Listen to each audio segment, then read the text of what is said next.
আজ 10 বছর পর বাড়ি ফিরছি। 10 বছর আগে ছিলাম একটা অপদার্থ ছেলে, যার ছিল না কোনো মেধা, ছিল না পড়ার প্রতি মনোযোগ এবং ছিল না টাকা পয়সা।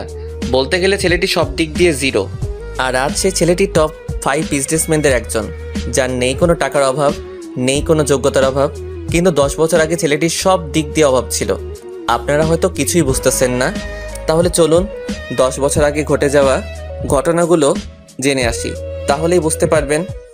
10 বছর আগে সকালে ঘুমাচ্ছি, এমন সময় চেঁচামেচির শব্দে ঘুমটা ভেঙে যায়। তারপর চোখ কসলাতে কসলাতে ঘুম থেকে উঠে দেখি মা আর বাবার কথা কাটাকাটি হচ্ছে। তোমার নবাবজাদা ছেলে কোথায়? এখনো ঘুম থেকে উঠিনি। কি বলছো, এখনো ঘুম থেকে ওঠে নাই মানে? কাল বন্ধুদের সাথে আড্ডা দিতে দিতে রাত করে বাসায় আসছে, তাই এত বেলা পর্যন্ত ঘুমাচ্ছে। কি পড়ালেখার ধারেও কাছেও নাই, আর রাতে বন্ধুদের সাথে আড্ডা দেয়? তামিমকে ডেকে নিয়ে আসো। আচ্ছা, এই বলে আমার রুমে আসতে যাব, তখনই আম্মু আমাকে ডেকে বলল, এই তো তোমার ছেলে ঘুম থেকে উঠলো। ওই কাল রাতে কোথায় ছিলি? বন্ধুদের সাথে আড্ডা দিতে দিতে রাত হয়ে গেছে। কি আজকের পর থেকে সন্ধ্যার আগে বাসায় চলে আসবি। যদি না আসতে পারিস তোকে বাড়ি ছেড়ে চলে যেতে হবে। কাল রাতে কার বাড়িতে ডিল ছুড়ছিলি কেন? আজ থেকে যেন তোর নামে কোনো অভিযোগ না আসে, যদি আসে তাহলে বাড়ি থেকে চলে যেতে হবে। ওকে, আর কোনোদিন করব না। যদি এবার পরীক্ষা ফেল করিস তাহলে তোকে বিলে চাষ করতে হবে আমার সাথে। আপনাদের তো পরিচয়টা দেওয়া হয়নি। আমি তামিম, বাড়ির একমাত্র সন্তান, আর বাবা কৃষক, আর আমি ইন্টার ফাইনাল ইয়ারে পড়ি। এখন এতটুকুই, বাকিটুকু গল্পে জেনে নেবেন। আম্মু নাস্তা দাও, কলেজে যেতে হবে। তখন আব্বু বলল, কলেজে কি করবি? পড়ালেখা তো কিছুই করতে পারিস না। আব্বু আমাকে আরেকটা সুযোগ দেন। ঠিক আছে দিলাম, তবে শর্ত আছে একটা। আমি হ্যাঁ বোতক মাথা নাড়লাম। টেবিলে নাস্তা দিছি, খেয়ে কলেজে যা, আর কোনো ঝামেলা করিস না বাবা। আম্মু তুমি কোনো চিন্তা করিও না, আজ থেকে আর কারোর সাথে ঝামেলা করব না। তারপর নাস্তা করে কলেজে চলে এলাম। তারপর কলেজে ঢুকতেই কে যেন কলার টান মারলো। আমি পিছনে ফিরেই ঠাস করে কষে একটা মেরে দিলাম। সাথে সাথেই, তোর সাহস কি করে হয় আমাকে থাপ্পড় মারার? আমি এতক্ষণ খেয়াল করিনি যে কে আমার কলার টানলো। আমি তো অবাক, কারণ আমার কলার একটা মেয়ে টেনে ধরেছে। কিন্তু মেয়েটা আমার কলার কেন ধরলো? আপনি আমার কলার ধরলেন, তাই আমি রাগ কন্ট্রোল করতে না পেরে থাপ্পড় মারছি। আপনার পরিচয় আমার না জানলেও চলবে, মেয়েটা দেখতে খুব সুন্দর কিন্তু রাগী। এই বলে সোজা ক্লাসরুমে চলে গেলাম। তারপর কিছুক্ষণ পর বন্ধুরাও আসলো। আর অন্যদিকে ওই খ্যাত ছেলেটির কি সাহস তোর মুখের ওপর কথা বলে, আর তুই ওকে কিছুই বললি না? কি রবণী, তুই ওই খ্যাত ছেলেটাকে ছেড়ে দিলি কেন? আমি এত সহজে ওই খ্যাটটারে ছেড়ে দেবো ভাবছিস? তোর কি কোনো প্ল্যান আছে? প্ল্যান আছে, আর সেটা ছুটি হলেই দেখতে পারবি। এখন ক্লাসে যাই। তারপর তারা ক্লাসে চলে আসলো। তখন রাফি আমার বন্ধু বলল, কিরে তোর আজ কি হলো? তোকে বউতে ধরে নাই তো? আমি তো ঠিক আছি, আর তোদের কেন মনে হলো আমাকে ভূতে ধরেছে? তখন রিয়াদ বলল, আসলে তুই তো কোনোদিন কলেজে আসিস না, তাই বলছি। আর কলেজে আসলেও তো তুই ক্লাস করিস না, তাই বললাম। হঠাৎ তাদের সাথে কথা বলতে বলতে দরজার দিকে তাকাতেই একটা মেয়েকে দেখে আমি অবাক। কারণ দরজা দিয়ে যেই মেয়েটি আসছে সেই আর কেউ নয়, সে হচ্ছে কিছুক্ষণ আগে যার সাথে ঝগড়া করছিলাম সেই মেয়েটা। তারপর আমি আমার বন্ধুদের জিজ্ঞাসা করলাম, দোস্ত, এই মেয়েটা কি আমাদের ক্লাসেই পড়ে? কেন? না, একটু আগে মেয়েটাকে থাপ্পড় মারছিলাম তাই। কি তুই জানিস ওকে? আমার জানার দরকার নেই, আগে বলো এই মেয়েটার নাম কি? অবনী, আর এই কলেজের সভাপতির মেয়ে। কি? এখন আমার কি হবে? আমি তো অবনীকে থাপ্পড় মারছি। এটা যদি তার আব্বুকে বলে দেয় তাহলে তো আমার কলেজ আর পড়া হবে না, সাথে বাড়ি থেকে চলে যেতে হবে। অন্যদিকে অবনীর বান্ধবী নীলা অবনীকে বলে, অবনী দেখ, ওই খ্যাতটা আমাদের সাথেই পড়ে। তাহলে তো আমার আরো সুবিধা হলো। আমিও তাই ভাবছি। তারপর দেখি স্যার ক্লাসে এসে আমাকে দেখে স্যার বলল, ক্লাসে কিছু এলিয়েন দেখতেছি, তোমরা কি তাদের দেখতেছো? আমাকে উদ্দেশ্য করে বলল, কারণ এর আগে কলেজে আসলেও ক্লাস করিনি, তাই ক্লাসে দেখে স্যার অবাক হয়ে গেল। আর আমি স্যারকে বললাম, স্যার এখানে তো কোনো এলিয়েন নাই। তোমাকে দেখে তো এলিয়েনই মনে হচ্ছে। আর এতদিন পর কি জন্য ক্লাস করতে আসছো? 1 মাস পরই তো তোমার পরীক্ষা, একেবারে পরীক্ষা দিতে আসলেই তো হয়। আসলে স্যার আজ থেকে ভালো হয়ে গেছি আর নিয়মিত ক্লাস করব। আমার কথা শুনে সবাই অবাক হয়ে গেল। তার থেকে আরো বেশি অবাক হলো স্যার। তখন স্যার বলল, ক্লাস করলে ভালো। তারপর স্যার আরো কিছুক্ষণ ক্লাস করিয়ে চলে গেল। তারপর সব ক্লাস করে যখনই বন্ধুদের নিয়ে গেট দিয়ে বাহির হব, তখনই কে যেন খ্যাত খ্যাত করে আমাকে ডাকতেছে। ওই খ্যাত, আমি পিছনে ফিরে দেখি অবনী আমায় ডাকতেছে। আমাকে বলতেছেন, এখানে তুই ছাড়া আর কে আছে? আচ্ছা আসতেছি। এই বলে আমার বন্ধুরা সহ আমি অবনীর কাছে গেলাম। ওই তোরা যা। আমরা কেন যাব? যেতে বলছি, যাবি নাকি অন্য ব্যবস্থা করব? আচ্ছা যাচ্ছি যাচ্ছি। তারপর ওরা চলে যাওয়ার পর, ওই তোর নাম কি? তামিম। আর কি জন্য ডাকছেন ওইটা বলেন। কেন, তোকে কি কাজ ছাড়া ডাকা যায় না নাকি? তা নই, কিন্তু কেন ডাকলেন তা তো বলেন। তখন নীলা বলল, অবনী দেখ, ওই খ্যাত ছেলেটা তোর মুখে মুখে কথা বলতেছে আর তুই তা সহ্য করতেছিস। তখন অবনী বলল, ওই খ্যাত, তোর সাহস কি করে হয় আমার মুখে মুখে কথা বলা? এই বলে ঠাস। আপনারা ভাবছেন থাপ্পড়টা আমার গালে লাগছে? আপনারা ঠিকই ভাবছেন, থাপ্পড়টা আমার গালে লাগছে। আর ওর থাপ্পড়ের আওয়াজ শুনে যারা কলেজে ছিল সবাই আমার দিকে তাকিয়ে আছে, আর আমি গালে হাত দিয়ে দাঁড়িয়ে আছি। আমাকে মারলেন কেন? আবার আমার মুখে মুখে কথা বলতেছিস? সরি আপু। ঠাস, আবার থাপ্পড় মারলো। এই বড়লোক মেয়েগুলো গরিবদের ভাবেটা কি? আমরা গরিব বলে কি আমাদের কোনো প্রাণ নেই? আমাদের কি কোনো ফিলিংস নেই? আমরাও তো মানুষ। আপনি আবার আমায় মারলেন কেন? আজ থেকে আমায় ম্যাডাম বলে ডাকবি। কি বলে ডাকবি? ম্যাডাম বলে। এই তো, গুড বয়। আর শোন, কাল সকালে তাড়াতাড়ি আসবি। Okay madam. তারপর অবনীর কাছ থেকে বিদায় নিয়ে সোজা বাসায় চলে আসলাম। তারপর ফ্রেশ হয়ে আম্মুকে বললাম, আম্মু খুব খিদে পেয়েছে, খাবার দাও।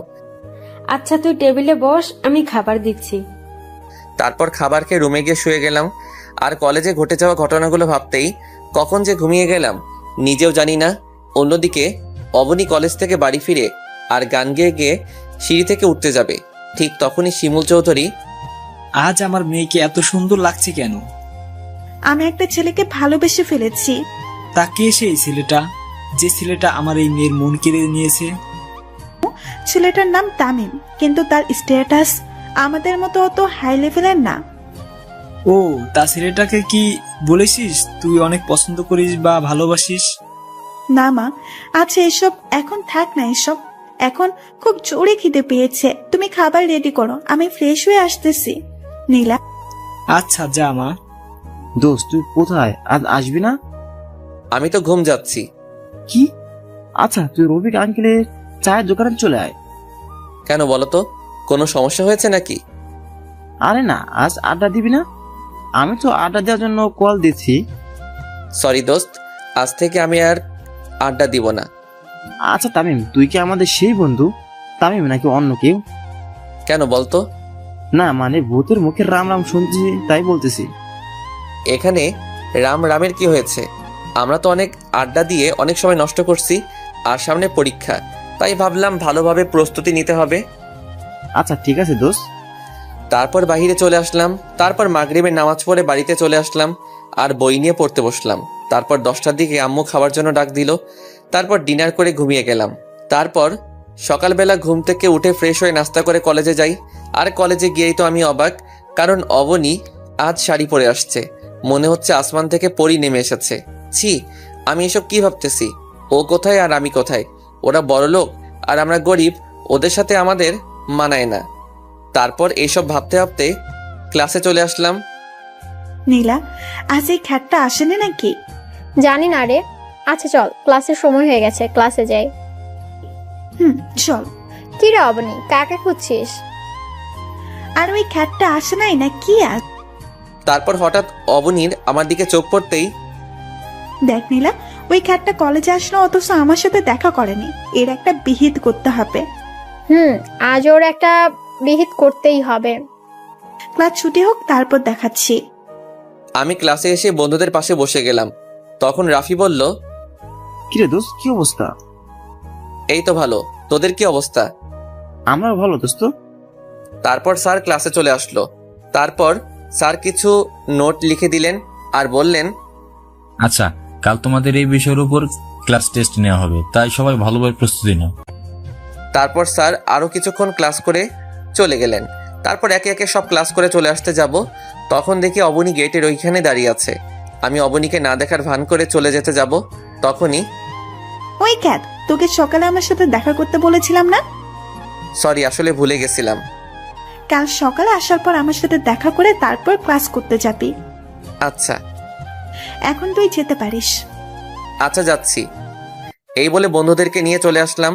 মাঝপথে রিয়াদ বলল, আচ্ছা দোস্ত, ওই অবনী তোর পিছনে এইভাবে লেগে আছে কেন? তখন রাফি বলল, ওই দিন অবনীকে তামিম থাপড় মারলো না, মনে হয় ওইটা বদলা নেওয়ার প্ল্যান করতেছি।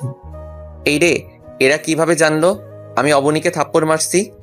সত্যি তুই অবনীকে থাপ্পড় মারছিস? তাহলে তো তুই শেষ। আরে এমনি ভয়ে ভয়ে আছি, আর তুই সেইখানে আরো ভয় দেখাচ্ছিস। কোথায় সাহস দিবি তা না করে উল্টা আমায় ভয় দেখাচ্ছিস। তোরা কি আদৌ আমার বন্ধু নাকি শত্রু তা আজও জানতে পারলাম না।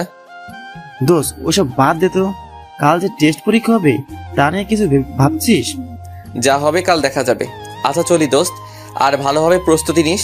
ওদের সাথে কথা বলতে বলতে বাড়িতে চলে আসলাম। বাড়িতে ঢুকে মাকে বললাম, আম্মু খুব খিদে পেয়েছে, খাবার দাও। আচ্ছা তুই ফ্রেশ হয়ে আয়, আমি টেবিলে খাবার দিচ্ছি। তারপর আমি ফ্রেশ হতে চলে গেলাম। অবনী, তুই এই খ্যাতটাকে সবসময় এভাবে ছেড়ে দিস কেন? আরে অপেক্ষা কর, ফাইনাল পরীক্ষার পর আমাকে থাপ্পড় মারার প্রতিশোধ নেব। দেখ কাল কি করি। মুখে তো বলে দিলাম, তামিমকে কি আমি শাস্তি দিতে পারবো না? আমি তামিমের থেকে প্রতিশোধ নিতে পারবো না, কারণ আমি যে তামিমকে খুব ভালোবেসে ফেলেছি। তামিমকে কি আমি বলতে পারবো আমার ভালোবাসার কথা? কিরে, তুই কি ভাবছিলি এতক্ষণ? সে কখন থেকে ডাকতেছি, তোর কোনো খুশি নেই? না কিছু না, চল বাড়ি যাই। তারপর ওরা দুইজনে বাড়ি চলে আসলো। এদিকে তামিম ফ্রেশ হয়ে খাবার খেয়ে ঘুমিয়ে পড়ে। তারপর সন্ধ্যা দিকে মাগরিবের নামাজ পড়তে বসে, কারণ কাল তার টেস্ট পরীক্ষা, তাই ভালোভাবে প্রস্তুতি নিতে হবে। তারপর 2 ঘন্টা পরে একটু বিশ্রাম নেয়, তারপর ডিনার করে শুয়ে পড়লাম। সকালবেলা 6টায় ঘুম থেকে উঠে ফ্রেশ হয়ে আবার পড়তে বসলাম। তারপর দেখতে দেখতে কলেজের সময় হয়ে গেল। তারপর নাস্তা করে কলেজে চলে এলাম। তারপর অবনীর সাথে দেখা করে ক্লাসে চলে এলাম।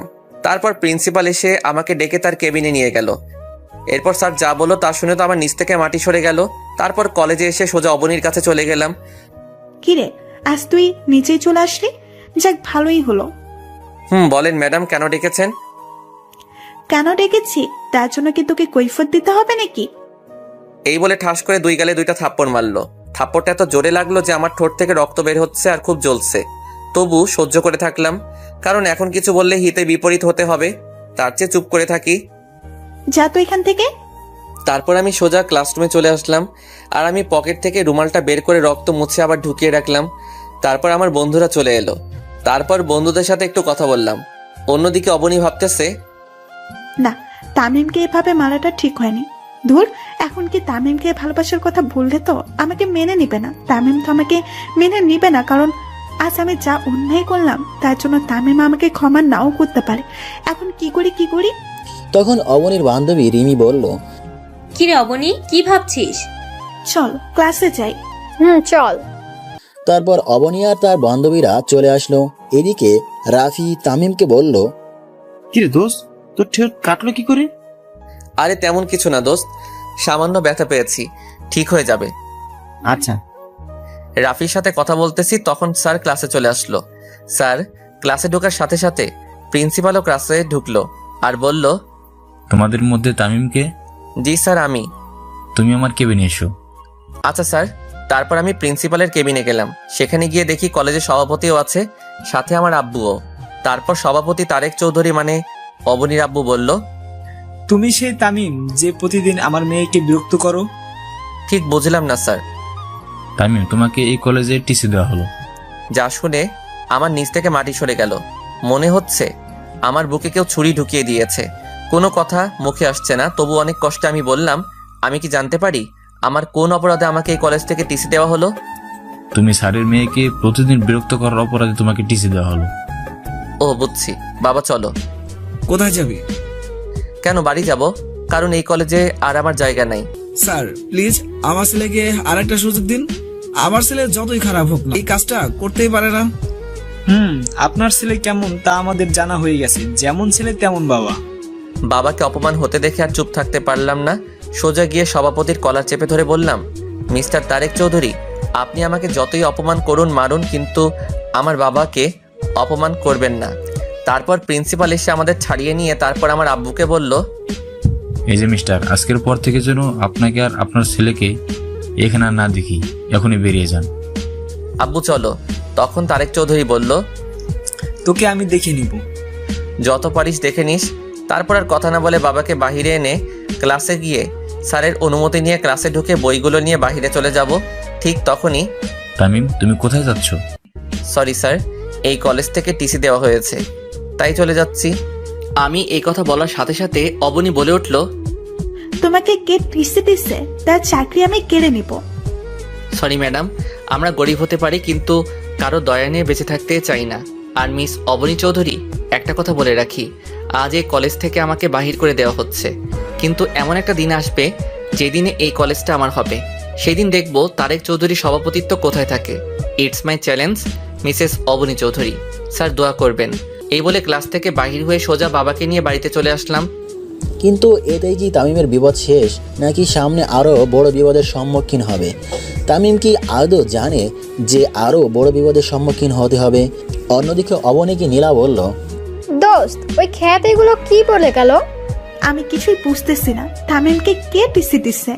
কিন্তু প্রিন্সিপাল স্যার ছাড়া আর কে করবে? আজ ওই প্রিন্সিপালের চাকরি আমি নিয়ে ফেলবো। তার সাহস হয় কি করে আমার কলেজাকে কলেজ থেকে টিসি দেওয়ায়? তুই কি তামিম মানে ওই খ্যাতকে ভালোবাসিস? ওই একদম খ্যাত বলবি না। আর তামিমকে আমি খুব ভালোবাসি। তামিমকে ছাড়া আমি বাঁচবো না। তুই ভেবে বলছিস তো? এখানে এত ভাবার কি আছে? আমি আমার তামিমকে আবার ফিরে পেতে চাই, তার জন্য আমি সবকিছু করতে রাজি। তারপর নীলা যা বলল সেটা শোনার জন্য হয়তো অবনী প্রস্তুত ছিল না। সরি অবনী, আজ আমার জন্য তামিমকে টিসি দিয়েছে।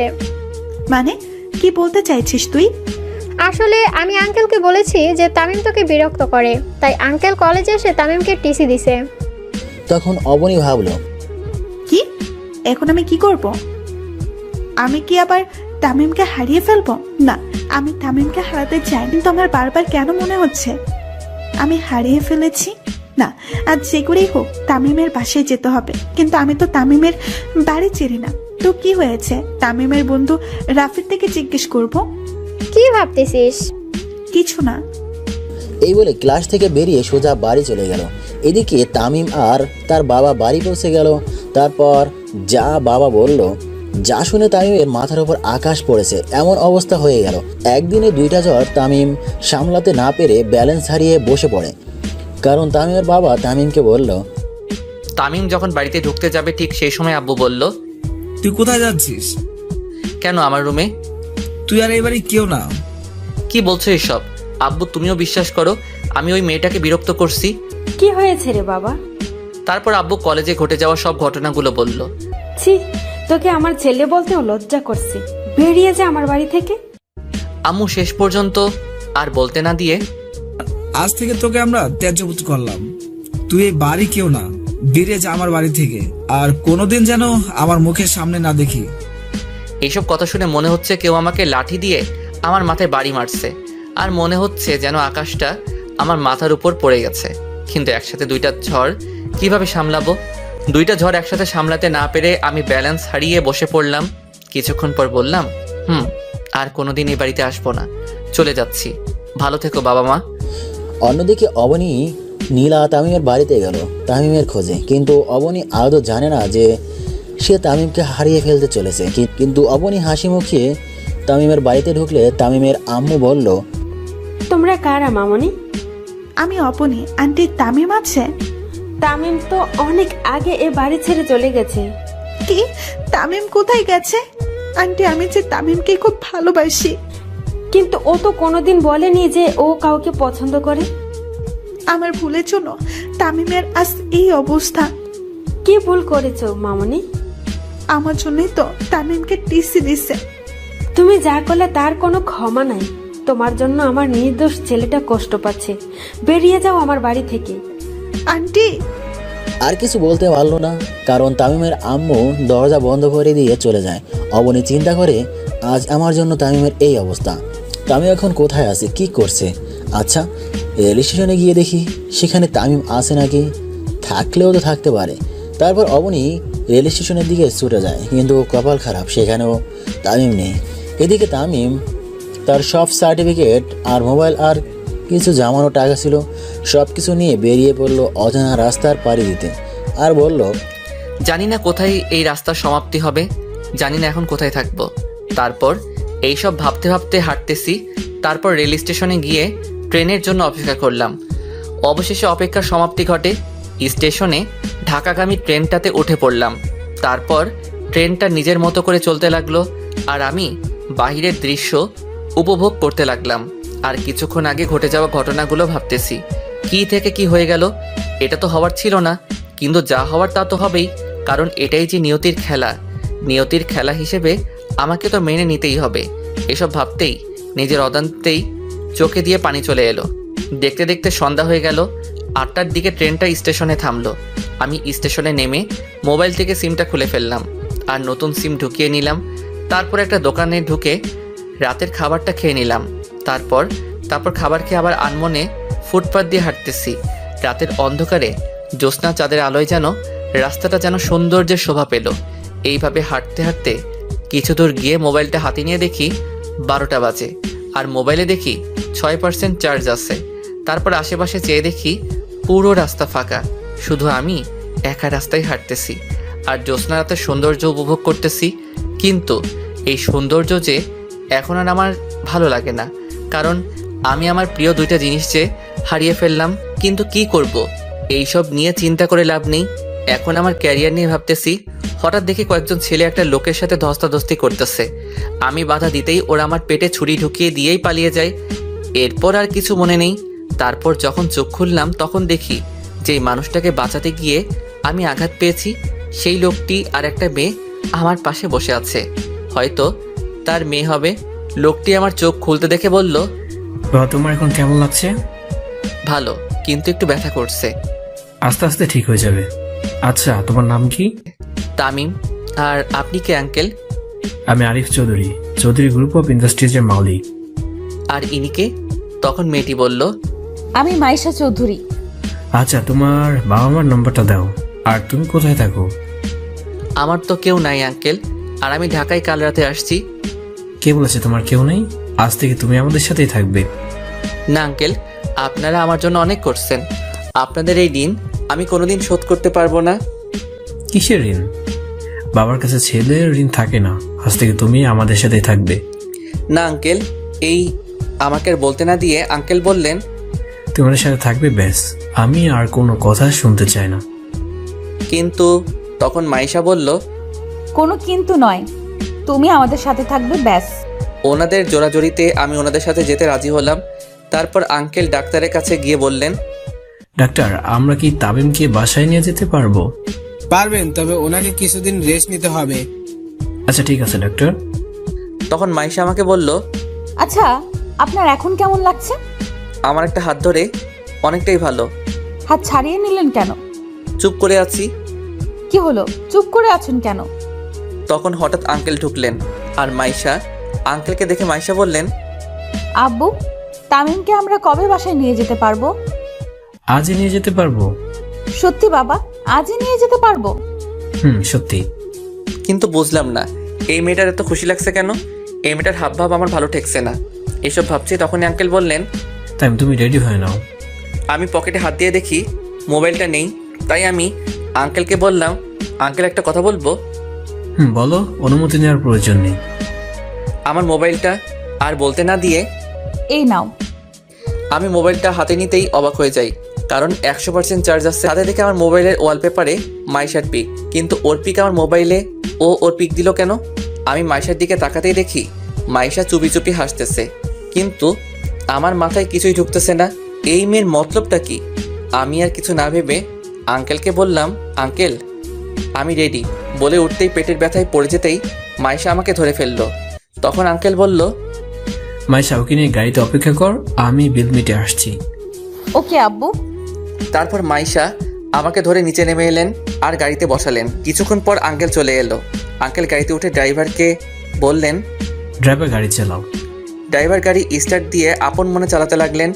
কিছুতে যাওয়ার পর গাড়ি একটা বাড়ির সামনে থামলো আর মাইশা আমাকে ধরে বাড়ির ভিতর নিয়ে গেল।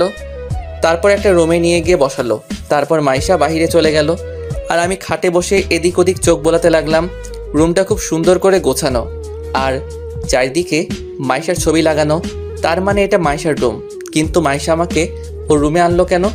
এইসব ভাবতেছি, হঠাৎ মাথা ব্যথা করছে, তাই শুয়ে পড়লাম। আর বাবা মায়ের কথা ভাবতেছি, হঠাৎ খেয়াল করলাম চোখ থেকে পানি ঝরছে। বাবা মায়ের কথা ভাবতে ভাবতে কখন যে ঘুমিয়ে পড়লাম নিজেও জানি না। তারপর যখন ঘুম থেকে উঠলাম তখন অনুভব করলাম কেউ আমার মাথায় হাত বুলিয়ে দিচ্ছে। আমি চোখ খুলতেই দেখি মাইশা আমার মাথায় হাত বুলিয়ে দিচ্ছে। আমি চোখ খুলতে দেখে মাইশা হাত সরিয়ে বলল, ও ঘুম থেকে উঠেছেন, যান গিয়ে ফ্রেশ হয়ে আসেন। কিছু খেতে হবে, না হলে ওষুধ খাবেন কিভাবে? আমি অসহায় দৃষ্টিতে তাকিয়ে আছি, কারণ আমি হাঁটতে চাইলে পড়ে যাব, কারণ আমার পেটে ব্যথা হবে। আমার তাকিয়ে থাকা দেখে মাইশা বলল, আপনি তো ভালোভাবে হাঁটতেও পারবেন না। তারপর মাইশা আমাকে ধরে ওয়াশরুমে নিয়ে গেলেন, আমাকে ফ্রেশ করে এনে আমাকে বিছানায় বসালেন। তারপর আবার মাইশা রুমের বাইরে চলে গেলেন। কিছুক্ষণ পর কিছু খাবার এনে আমার পাশে বসলো। মাইশা খাবারগুলো বেড়ে আমাকে খাইয়ে দিতে চাইলেন। আমি বাধা দিতে চাইলে আমার বাধা না মেনে আমাকে খাইয়ে দিতে লাগলেন। খাওয়া শেষে ওষুধ খাওয়াই দিয়ে আবার চলে গেলেন। এভাবে কিছুদিন পার হয়ে গেল। এখন আমি অনেকটাই সুস্থ। এই কয়দিনে মাইশা আমার অনেক কেয়ার করেছে। অন্যদিকে অবনী তামিমের দেখা না পেয়ে দরজা বন্ধ করে কান্না করতে থাকে আর বলতে থাকে, তামিম, তুমি কোথায় হারিয়ে গেলে? পাওয়ার আগে তোমাকে হারিয়ে ফেললাম। জানি না কোনোদিন তোমার দেখা পাবো কিনা, তবু আমার দৃঢ় বিশ্বাস তুমি আবার আমার কাছে ফিরে আসবে। কিন্তু কবে ফিরে আসবে তুমি? এইসব ভাবতেছে তখনই অবনীর মা দরজায় কড়া নেড়ে বলল, মা আর কতদিন এইভাবে থাকবি? এখন কিছু খেয়ে নে, সকাল থেকে কিছু খাসনি। মা তুমি যাও তো, আমার খিদে নেই। তা বললে তো হবে না, আজ একটু খেয়ে নে মা। তুই না খেলে কি তামিম তোর কাছে ফিরে আসবে? মা আমি এখন কি করব? আমি যে তামিমকে খুব ভালোবেসে ফেলেছি। তোর ভালোবাসা যদি সত্যি হয় তাহলে তামিম আবার তোর কাছে ফিরে আসবে। তাই যেন হয় মা। দোয়া করি যেন তামিম আবার তোর কাছে ফিরে আসে। এই খাবারটা খেয়ে নে। অবনী দরজাটা খুলে দেয় আর খাবারগুলো খেয়ে ঘুমিয়ে পড়ে। হঠাৎ অবনী স্বপ্ন দেখে। অবনীর মন খারাপ, তাই অবনী বাড়ি থেকে হাঁটতে হাঁটতে পার্কের দিকে যেতে থাকে। কিছুক্ষণ হাঁটার পর পার্কে পৌঁছে যায়, কিন্তু পার্কে যখন ঢোকে তখন অবনী দেখতে পায় একটা ছেলে আর একটা মেয়ে কাঁধে মাথা রেখে কথা বলছে। অবনী আর একটু এগিয়ে গিয়ে আরও ভালো করে লক্ষ্য করে দেখে ছেলেটাকে সেই চেনে। ছেলেটি আর কেউ নয়, ছেলেটি হলো তামিম। কিন্তু অবনী পাশে থাকা মেয়েটিকে চিনতে পারেনি। তাই অবনী তামিমের কাছে যখন যায় তখন তামিম আর মেয়েটি চলে যেতে থাকে। কিছুক্ষণ যাওয়ার পর দেখে তামিম আর মেয়েটি উদাও হয়ে যায়। অবনী না বলে চিৎকার দিয়ে ওঠে, যার কারণে শিমুল চৌধুরীর ঘুমও ভেঙে যায়। অবনী চিৎকার করায় শিমুল চৌধুরী বলল, কি হয়েছে মা, চিৎকার করলি কেন? মা তামিম আমাকে ছেড়ে চলে গেছে। তুই খারাপ স্বপ্ন দেখছিস হয়তো। আচ্ছা এখন ঘুমিয়ে পড়। ওকে মা। অবনী তামিমের কথা ভাবতে ঘুমিয়ে পড়ে। এদিকে ফ্রেশ হতেই বাইরে বের হতেই মাইশা রুমে আসলো আর তামিমকে বলল, চলো ডিনার করতে। আপনি যান, আমি আসতেছি। মাইশা চলে গেল।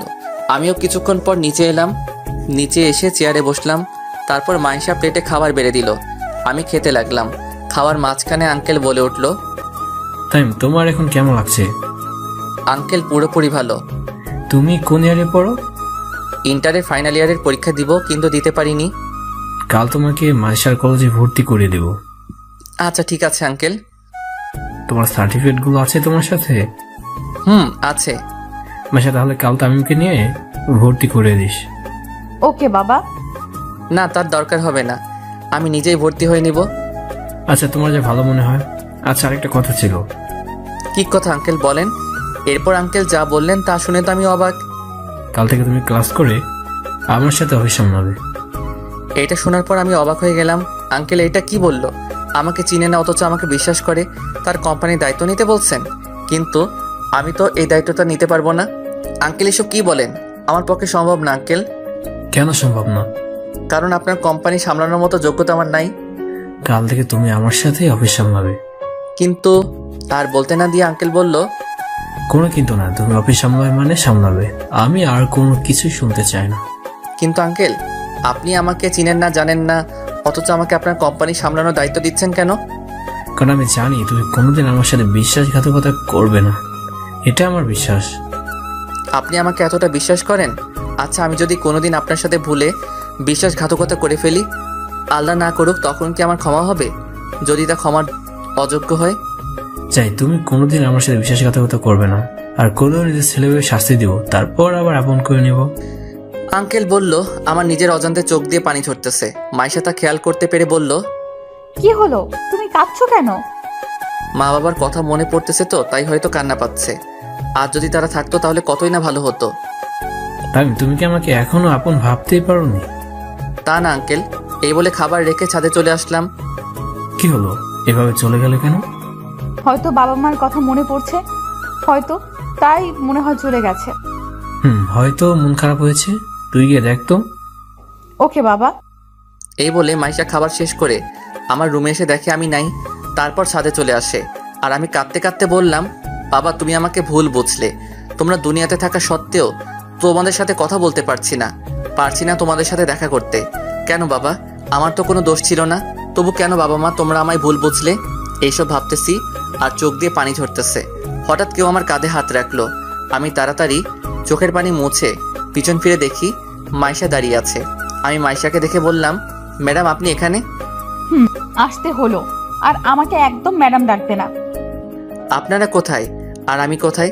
আপনাকে ম্যাডাম না ডেকে আর কি ডাকবো? আমাকে তুমি নাম ধরেই ডাকবে। ম্যাডাম কি করছেন? তামিম, একটা কথা বলবো? বলেন, কিন্তু আর একটু দূরে যান। আচ্ছা যাচ্ছি। তারপর মাইশা আমার থেকে এক হাত দূরে সরে দাঁড়ালো। এইবার বলেন, কি বলবেন আপনি? তোমার কোনো গার্লফ্রেন্ড আছে? কি যে বলেন, আমার মতো একটা খ্যাত ছেলেকে কি কেউ ভালোবাসতে পারে? এছাড়া আমার আর একটা কথা বাকি আছে, কিন্তু তোমাকে কিভাবে যে বলি, তুমি রাগ করবে না তো? রাগ করার মতো কথা হলে অবশ্যই রাগ করব। I love you Tamim. হসপিটালে তোমাকে প্রথম দেখাতেই ভালো লেগে যায়। এই প্রথম আমি কাউকে আমার ভালোবাসার কথা জানালাম। তুমি কি আমাকে তোমার সব দুঃখ কষ্টের ভাগিদার হতে দেবে? প্লিজ, তুমি আমায় ফিরিয়ে দিও না। এই মেয়ে বলে কি? আমিও তোকে পছন্দ করি, কিন্তু আমার পক্ষে যে মাইশাকে ভালোবাসা পসিবল না। আপনার মাথা ঠিক আছে তো ম্যাডাম? কেন আমার মাথা ঠিক থাকবে না কেন? আমার মনে হচ্ছে আপনার মাথা ঠিক নাই। কেন ঠিক নাই? আপনি ঠিক থাকলে আমাকে ভালোবাসার মতো বোকামি করতেন না। কেন, তোমাকে ভালোবাসা কি বোকামি নাকি? তা নয়তো কি? আমি কোথায় আর আপনি কোথায়? আমি একজন সাধারণ ছেলে, আর তার চেয়ে বড় কথা হলো আমি আঙ্কেলের মনে কষ্ট দিতে পারবো না, তাই আমার পক্ষে তোমাকে ভালোবাসা সম্ভব না। আমি এত কিছু শুনতে চাই না। তুমি আমাকে ভালোবাসবে কিনা বলো। তুমি যদি আমাকে আর একবার ভালোবাসার কথা বলো, তাহলে আমি এখান থেকে চলে যেতে বাধ্য হব। আমার কথা শুনে মাইশা ভয় পেয়ে যায়, তাই মাইশা কিছুক্ষণ ভাবার পর বলল, না, তুমি আমাকে না ভালোবাসো, তবু এই বাড়ি থেকে চলে যেও না প্লিজ। ওকে, যাব না। আচ্ছা, তুমি আমাকে না ভালোবাসো, কিন্তু আমরা ফ্রেন্ড তো হতে পারি।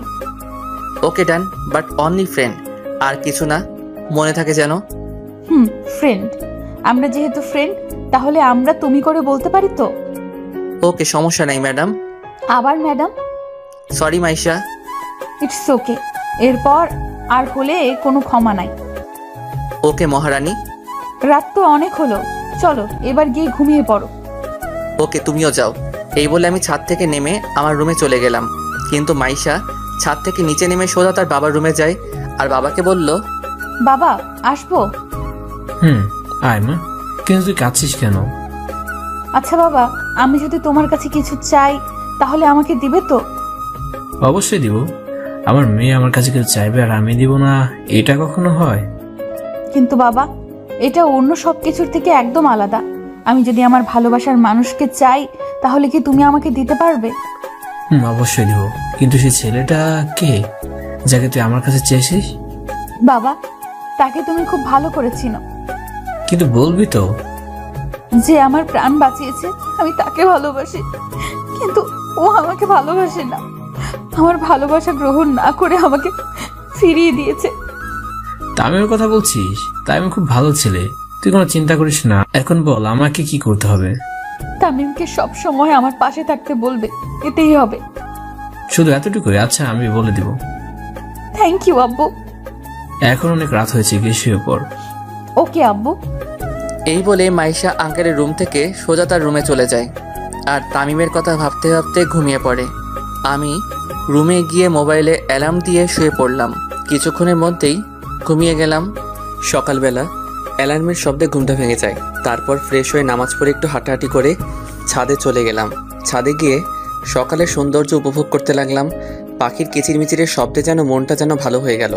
ছাদে আরও কিছুক্ষণ থেকে নিজের রুমে চলে গেলাম। রুমে গিয়ে শুয়ে গেলাম। হঠাৎ কেউ দরজায় নক করলো। আমি গিয়ে দরজা খুলে দিলাম। দরজা খুলতেই দেখি মাইশা দাঁড়িয়ে আছে। মাইশাকে আমি বললাম, তুমি এইখানে? তুমি উঠছো নাকি দেখতে আসলাম। আমি তো অনেক আগে উঠেছি। ও, তো এতক্ষণ কি করেছো? এই তো শুয়েছিলাম। কেন, কিছু বলবে নাকি? নাস্তা করতে হবে, কলেজে যাবে না?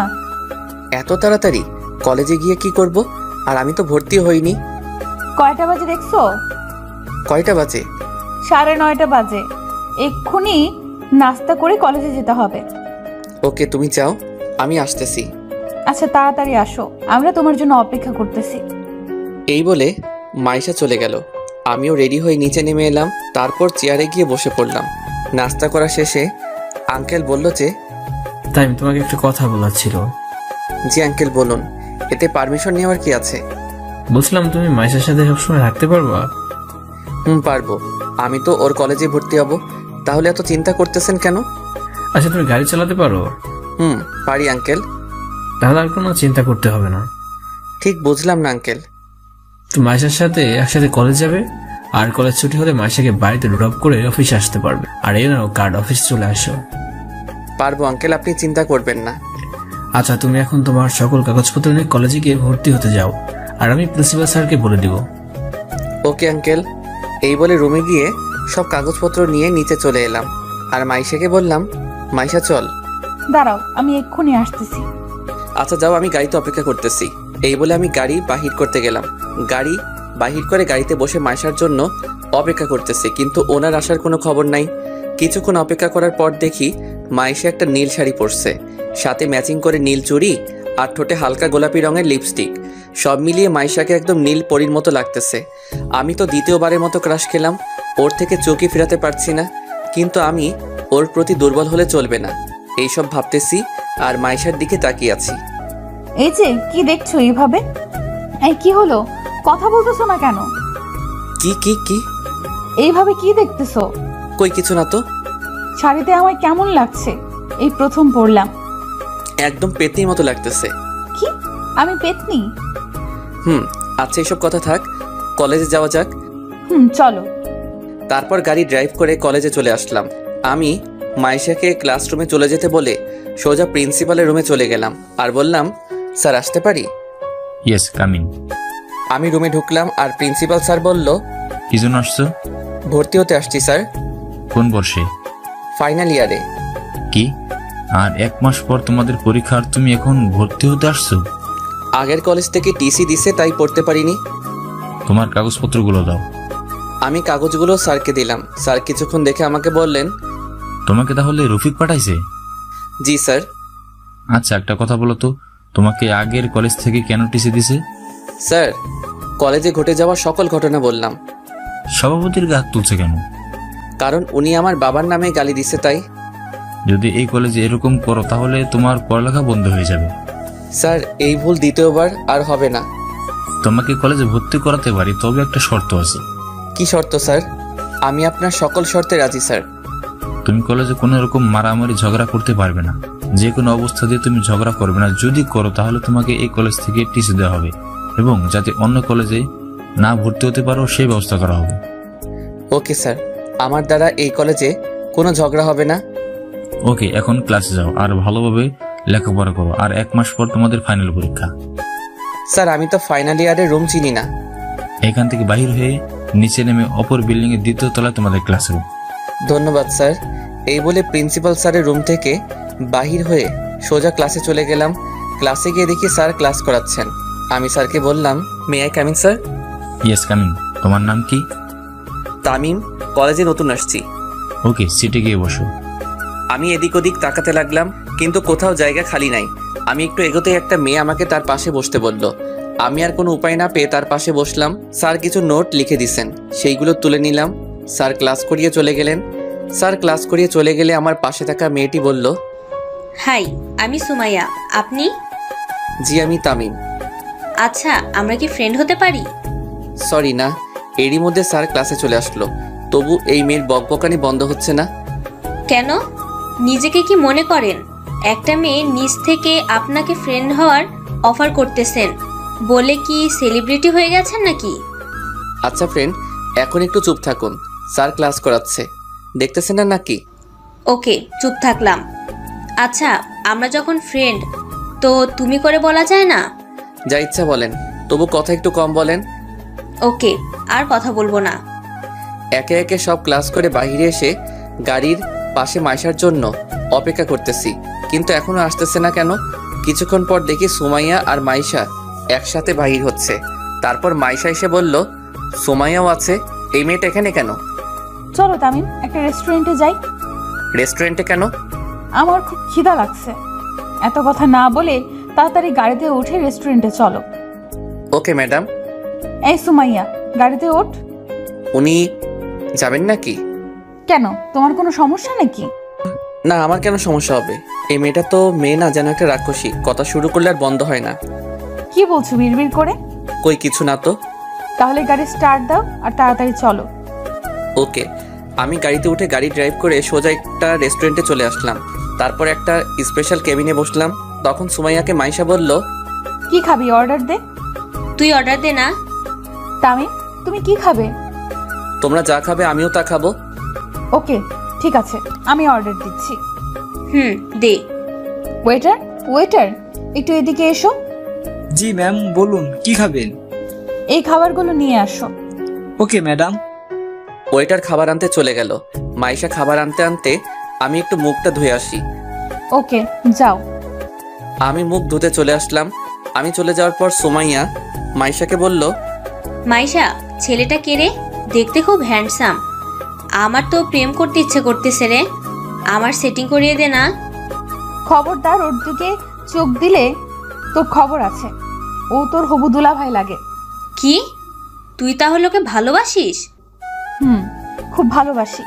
আব্বু বলছে খুব তাড়াতাড়ি আমাদের বিয়ে দিবে। তোর কপাল খুব ভালো রে। কেন? কারণ এমন একটা হ্যান্ডসাম বর পাইছোস। আমি খুব খুশি। আমি তামিমকে খুব ভালোবাসি। এরই মধ্যে খাবার চলে আসলো। আমিও মুখ ধুয়ে চলে আসলাম। আমাকে আসতে দেখে ওরা দুইজনেই চুপ হয়ে গেল। আমি গিয়ে বসে পড়লাম। তারপর খাওয়া শেষে বিল দিয়ে মাইশাকে আর সুমাইয়াকে ড্রপ করে দিয়ে আঙ্কেলের অফিসের দিকে রওনা দিলাম। কিছুক্ষণ ড্রাইভ করার পর আঙ্কেলের দেওয়া ঠিকানায় পৌঁছে গেলাম। আমি গাড়ি থেকে নেমে দেখি অনেক বড় একটা কোম্পানি, আনুমানিক 16 তলা হবে। কাল্পনিক, সো এটা নিয়ে ট্রল করবেন না। আমি এত বড় অফিস দেখে অবাক হয়ে গেলাম। আমি লিফট দিয়ে 8 তলায় উঠে সামনের দিকে এগোতে লাগলাম। সামনে দেখি আঙ্কেলের কেবিন। আমি আঙ্কেলের কেবিনে নক করে বললাম, আসতে পারি আঙ্কেল? তাই তুমি ভিতরে আসো, চেয়ারে বসো। Okay uncle. আমি গিয়ে চেয়ারে বসে পড়লাম। তখন আঙ্কেল বলল, মাইশাকে বাড়িতে ড্রপ করে দিচ্ছ? আঙ্কেল। গুড। দুপুরে খাবার খেয়েছো? রেস্টুরেন্ট থেকে 2 জন খেয়ে নিয়েছি। ওকে, ভালো করেছো। চল। এই বলে আঙ্কেল কাকে যেন কল করলো আর বলল সব স্টাফদেরকে মিটিং রুমে যেতে। কিছুক্ষণ পর আঙ্কেল বলল, চলো মিটিং রুমে যাব। Okay uncle. তারপর আঙ্কেল আমাকে একটা রুমের সামনে আনলো আর দরজা খুলে ভিতরে ঢুকে দেখলাম অনেক বড় একটা রুম, যার মধ্যে অফিসের সব এমপ্লয়ি উপস্থিত রয়েছে। এমপ্লয়ি প্রায় 750 জন হবে। আঙ্কেল আমাকে নিয়ে গিয়ে আঙ্কেলের পাশে একটা চেয়ারে নিয়ে গিয়ে বসালো। আঙ্কেল বলল, এমপ্লয়ীদের উদ্দেশ্যে বলল, আজ আপনাদেরকে একটা বিশেষ কথা বলার জন্য এই মিটিং এর আয়োজন করা হয়েছে। কি স্যার? আমার তো অনেক বয়স হয়েছে, তাই আমি আমার এই কোম্পানির দায়িত্ব অন্য কারোর উপর দিব, আর যাকে দেবো সে হচ্ছে। আঙ্কেলের কথা শুনে তো আমি অবাক। আঙ্কেল, এটা কি বললেন? আজ থেকে এই কোম্পানির নতুন সিইও হবে তামিম। আমি শুনে তো অবাক। আঙ্কেল, এটা কি বললেন? এই ছেলেটা আমার মেয়ের হবু বর। আঙ্কেল, আপনি ভেবে বলছেন তো? আর আমি এই কোম্পানির দায়িত্ব নিতে পারবো না। আমি ভেবে বলেছি আজ থেকে এই কোম্পানি তোমার। আঙ্কেল, একটু বাইরে আসবেন, কিছু কথা আছে। এখানে বলতেছি না, কারণ এখানে কোম্পানির সব স্টাফরা আছে। চলো। এক্সকিউজ মি, আমি একটু পর আসছি। আঙ্কেল আর আমি বাইরে চলে এলাম। আঙ্কেল বললেন, এইবার বল কি কথা।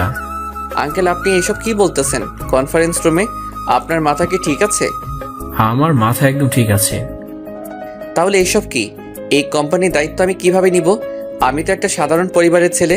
আর সবচেয়ে বড় কথা হলো, আমাকে আপনি ভালো করে চিনেনই না, তারপরও আমাকে আপনার কোম্পানির দায়িত্ব দিয়ে দিচ্ছেন। আমি কোনো কথা শুনতে চাই না। তুমি আজ থেকে কোম্পানি নিবে মানে নিবে। সরি আঙ্কেল, আমি আপনার কথা রাখতে পারলাম না। আর যদি তোমার বাবা হতাম তাহলে কি আমাকে এভাবে ফিরে দিতে? ফিরিয়ে দিতাম। কিন্তু কেন? কারণ আমার এখনো পড়ালেখা কমপ্লিট হয়নি, আর আমি আমার নিজের পায়ে দাঁড়াতে চাই। আচ্ছা, লেখাপড়া শেষ হলে তাহলে তোমাকে কোম্পানির দায়িত্ব অবশ্যই নিতে হবে। এখন আপাতত ওদের সামনে বললো না কোম্পানির দায়িত্ব নিচ্ছ না। Okay uncle. আরেকটা কথা আঙ্কেল। আবার কি কথা? তাড়াতাড়ি বলো। মাইশার সাথে আমার বিয়ে মানে বুঝলাম না। মাইশা তোমাকে খুব পছন্দ করে, তাই আমি ওকে কথা দিয়েছি মাসের সাথে তোমার বিয়ে দেব। আচ্ছা, আপনার যা ভালো মনে করেন তাই করেন। চলেন, ওনারা আমাদের জন্য অপেক্ষা করতেছে। চলো। দুইজনে আবার কনফারেন্স রুমে চলে আসলাম। আঙ্কেল আবার বললেন, আচ্ছা, আজ থেকে তামিম এই কোম্পানির দায়িত্ব নেবে, আর যতজন পড়াশোনা শেষ হবে না ততদিন পর্যন্ত আমিই থাকবো। আর আপনাদের একটা সুখবর দেওয়া আছে, আগে মাসের 26 তারিখে তামিম আর মাইশার এনগেজমেন্ট। তো সবাইকে অগ্রিম দাওয়াত দিলাম। পার্থ, তুমি তামিমকে অফিসে সবকিছু বুঝিয়ে দাও, বাকিরা সবাই নিজ নিজ কাজ করেন। তারপর পার্থ সাহেব একে একে সব আমাকে বুঝিয়ে দিলেন, কিন্তু আমি একটু কম এডুকেটেড হওয়ায় সবকিছু বুঝতে পারিনি, তবে কিছু কিছু বুঝতে পারছি। এরপর আমি সবকিছু বুঝে নিয়ে আঙ্কেলের কেবিনে গিয়ে আঙ্কেলকে বললাম, আঙ্কেল আমার কি আর কোনো কাজ আছে? নাই, কেন? তোমার কি কোনো কাজ আছে? আসলে আঙ্কেল, কয়েকদিন পরে আমাদের পরীক্ষা, তাই আমার প্রস্তুতি নেওয়া দরকার। যাওয়ার ভালোভাবে পড়েও। Okay uncle. এই বলে আমি অফিস থেকে বাহির হয়ে সোজা গাড়ি নিয়ে বাড়িতে চলে আসলাম। বাড়িতে এসে গাড়ি পার্ক করে সোজা রুমে চলে গেলাম। আর রুমে গিয়ে দেখি মাইশা আমার খাটে ঘুমিয়ে আছে। ঘুমন্ত অবস্থায় ওকে একদম পরীর মতো লাগতেছে। মন চাচ্ছে গিয়ে একটা কিস দিয়ে আসি, কিন্তু মনকে সান্ত্বনা দেওয়ার জন্য বলতেছি, না তামিম, তোর জন্য এত শান্তি নাই রে, তাই তুই মাইশা থেকে দূরে থাক, এতেই তোর ভালো হবে। আমি আর কিছু না ভেবেই সোজা ফ্রেশ হতে গেলাম। ফ্রেশ হয়ে বাহির হয়ে দেখি মাইশা বসে আছে। আমাকে ওয়াশরুম থেকে বাহির হতে দেখে মাইশা বলল, তুমি কখন আসছো? এইমাত্র আসলাম। কিন্তু তুমি আমার রুমে কি করছো? রুম গোছানোর জন্য আসছিলাম, কিন্তু হঠাৎ করে ঘুম চলে আসে, তাই ঘুমিয়ে পড়ি। সরি তামিম। It's okay. আর যেন আমার রুমে ঘুমিয়ে যেতে না দেখি। আমার বাড়িতে থাকো আর আমাকে তোমার রুমে ঘুমাইতে না বলছো? কি হাস্যকর, তাই না? ওকে, তুমি যখন বলছো তাহলে আর ঘুমাবো না। তাই তো আমি তার বাড়িতে থাকি, অথচ আমি তাকেই বলছি আমার রুমে না আসতে। সত্যি হাস্যকর ব্যাপার। না আসতে পারবে, কোনো সমস্যা নাই, কারণ এটা তো তোমার বাড়ি। আচ্ছা, তুমি অফিস থেকে চলে আসছো কেন? সামনে তো আমাদের পরীক্ষা, প্রস্তুতি নিতে হবে, তো তাই চলে আসলাম। ও ভালো, আমারও অনেক অধ্যায় বাকি রয়ে গেছে। চলো দুজনে একসাথে শেয়ার করে পড়ি। ওকে। কি করব? আমারও যে অনেক পড়া বাকি, তাই না করলাম না। ওকে, কি খাবে? কফি নাকি চা? তুমি বানাবে নাকি? আমি বানাবো। তাহলে তো কফি খেতে হয়। ওকে, তুমি বসো, আমি কফি বানিয়ে আনছি। ওকে। মাইশা রান্নাঘরে চলে গেল, আর আমি বই নিয়ে খাটের উপরে বসে পড়লাম। কিছুক্ষণ পর মাইশা কফি নিয়ে আসলো। দুইজনে কফি খেতে আড্ডা দিলাম। কফি খাওয়া শেষ হলে দুইজনে বই নিয়ে পড়তে বসি। কিছুক্ষণ পরে মোবাইলটা নিয়ে ছাদে চলে আসলাম। তারপর পুরনো সিমটা অ্যাক্টিভেট করে রাফিকে কল দেই। কয়েকবার রিং হওয়ার পর কলটা রিসিভ হলো। হ্যালো রাফি। কে ভাই আপনি? তোর বাপ বলতেছি। ধুর, আমার বাপ এখন আমার সামনে বসে আছে, তুই আবার আমার কোন মায়ের জামাই রে? রাফি, ফাইজলামও বাদ দে, বল তোরা কেমন আছিস রে? আমরা ভালো আছি না খারাপ আছি, তার তোর খবর নেওয়ার কি দরকার? 2 মাস হয়ে গেল আমাদের কোনো খবর নিসনি। আসলে সরি ভাই, আমি খুব কষ্টে ছিলাম, তাই তোদের সাথে কথা বলতে পারিনি। কি কষ্ট রে ভাই, আর তুই এখন কোথায় আছিস? আমি এখন ঢাকায় আছি। আচ্ছা, আব্বু আম্মু কেমন আছে রে? ওদের জন্য খুব মন খারাপ করছে। আঙ্কেল আন্টি একদম ভালো নেই। তুই যাওয়ার পর এমন একটা দিন নাই যে আঙ্কেল আন্টি তোর কথা জিজ্ঞাসা করেনি। কি কি জিজ্ঞেস করছিল রে, বল না। তুই কোথায় যাচ্ছিস, তুই কোথায় আছিস, আমাদের সাথে তোর কথা হয় কিনা। আন্টি বলেছে তোকে নাকি ভুল বুঝে বাড়ি থেকে বাইরে করে দিছে, কিন্তু কেন? আচ্ছা রাফি, আম্মুকে আমাকে ক্ষমা করছে? আন্টি তো আমাদের সাথে কথা হলেই বলে, রাফি তোমরা আমার ছেলের সাথে কথা হলে বলবা বাড়ি ফিরে আসতে। আমরা তাকে ক্ষমা করে দিছি। সত্যি? কিন্তু কিসের জন্য এই ক্ষমা আমি তো কিছু বুঝি নাই, আমাকে একটু বলবি? পরে বলবো। আর আমি কালই চট্টগ্রাম চলে আসবো, কারণ আমার আম্মু আব্বু যখন ক্ষমা করে দিছে তাহলে আমি চলে আসবো বাড়িতে। কিন্তু কিসের জন্য ক্ষমা, আমাকে একটু বল। আগে আমি আসি, তারপর বলবো নি। আমি তো কালকে চট্টগ্রাম ফিরে আসতেছি, তখন না হয় জানতে পারবি। ওকে, কাল কয়টায় আসবি? সকালের বাসে চলে আসবো। আচ্ছা, পরে কথা হবে রে। ওকে দোস্ত, ভালো থাকিস। রাফির সাথে কথা বলে কলটা কেটে দিয়ে পিছনে ফিরে তাকিয়ে দেখি তো আমি অবাক, ও এখানে কখন আসলো? তামিম, তুমি এতক্ষণ কার সাথে কথা বলছিলে?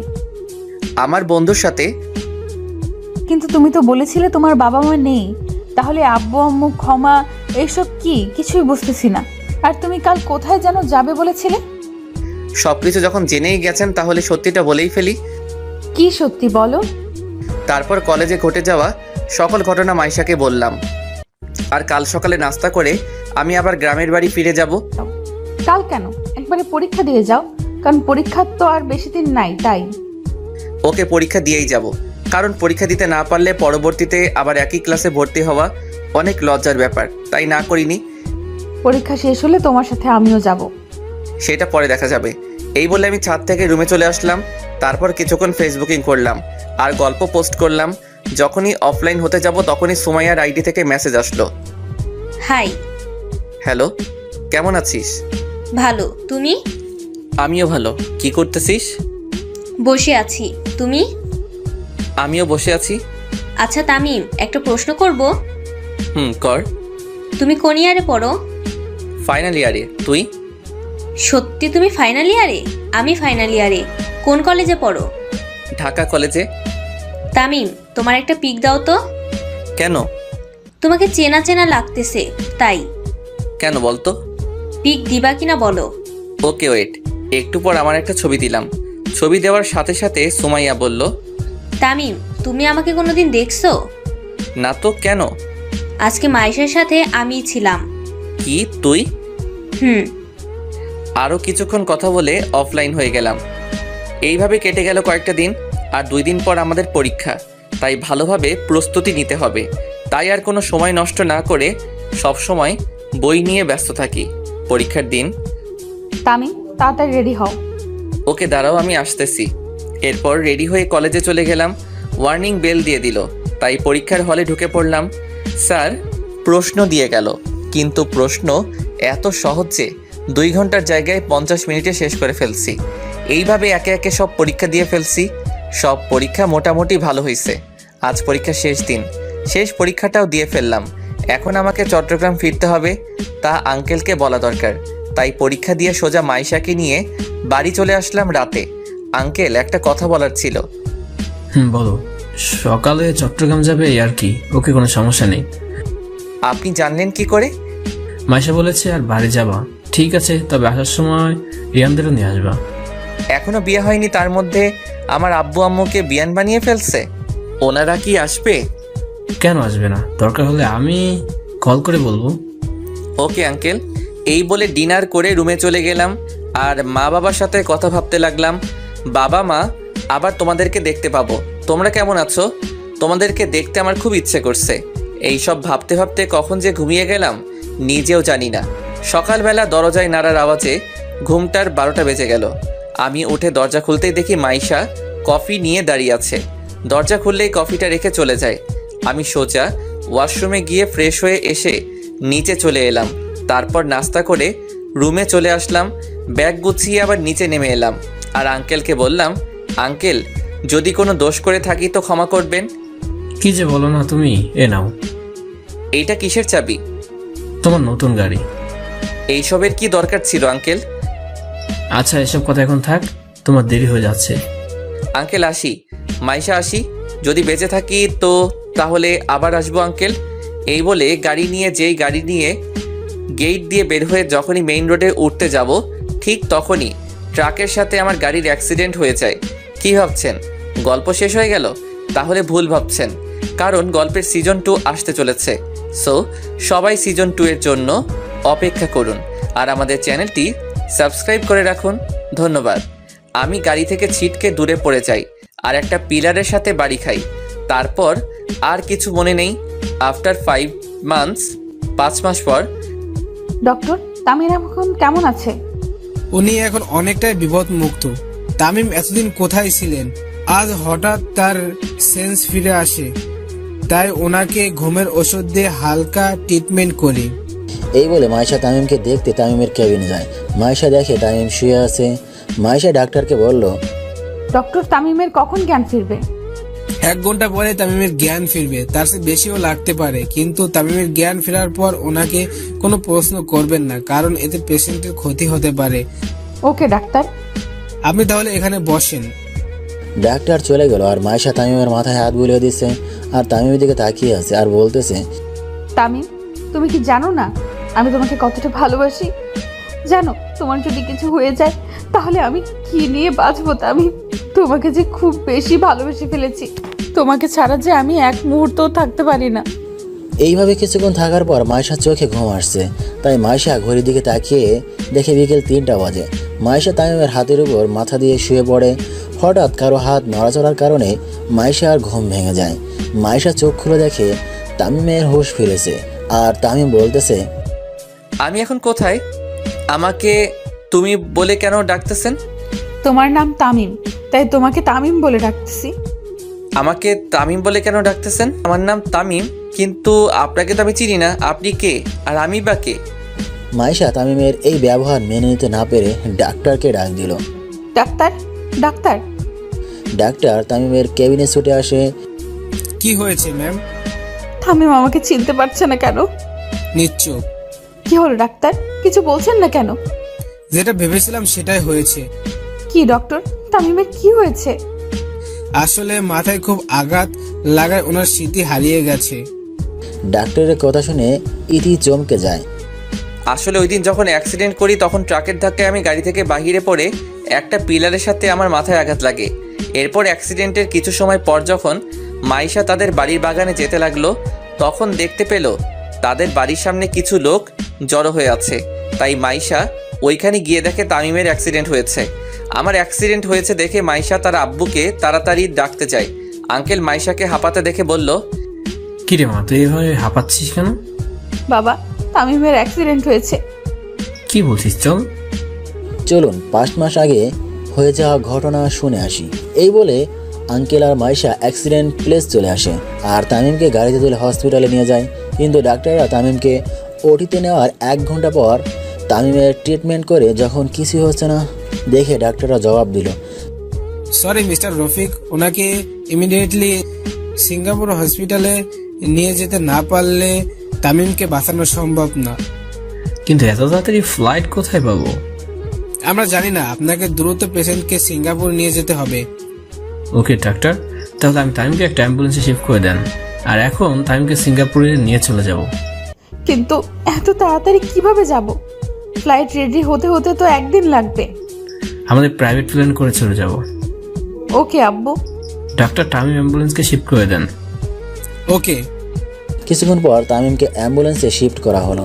তারপর অ্যাম্বুলেন্স নিয়ে এয়ারপোর্টের দিকে রওনা দিল আর মাইশা তামিমের হাত ধরে কাঁদতে কাঁদতে বলল, তামিম, তুমি এইভাবে আমার সাথে কথা না বলে থাকতে পারবে না।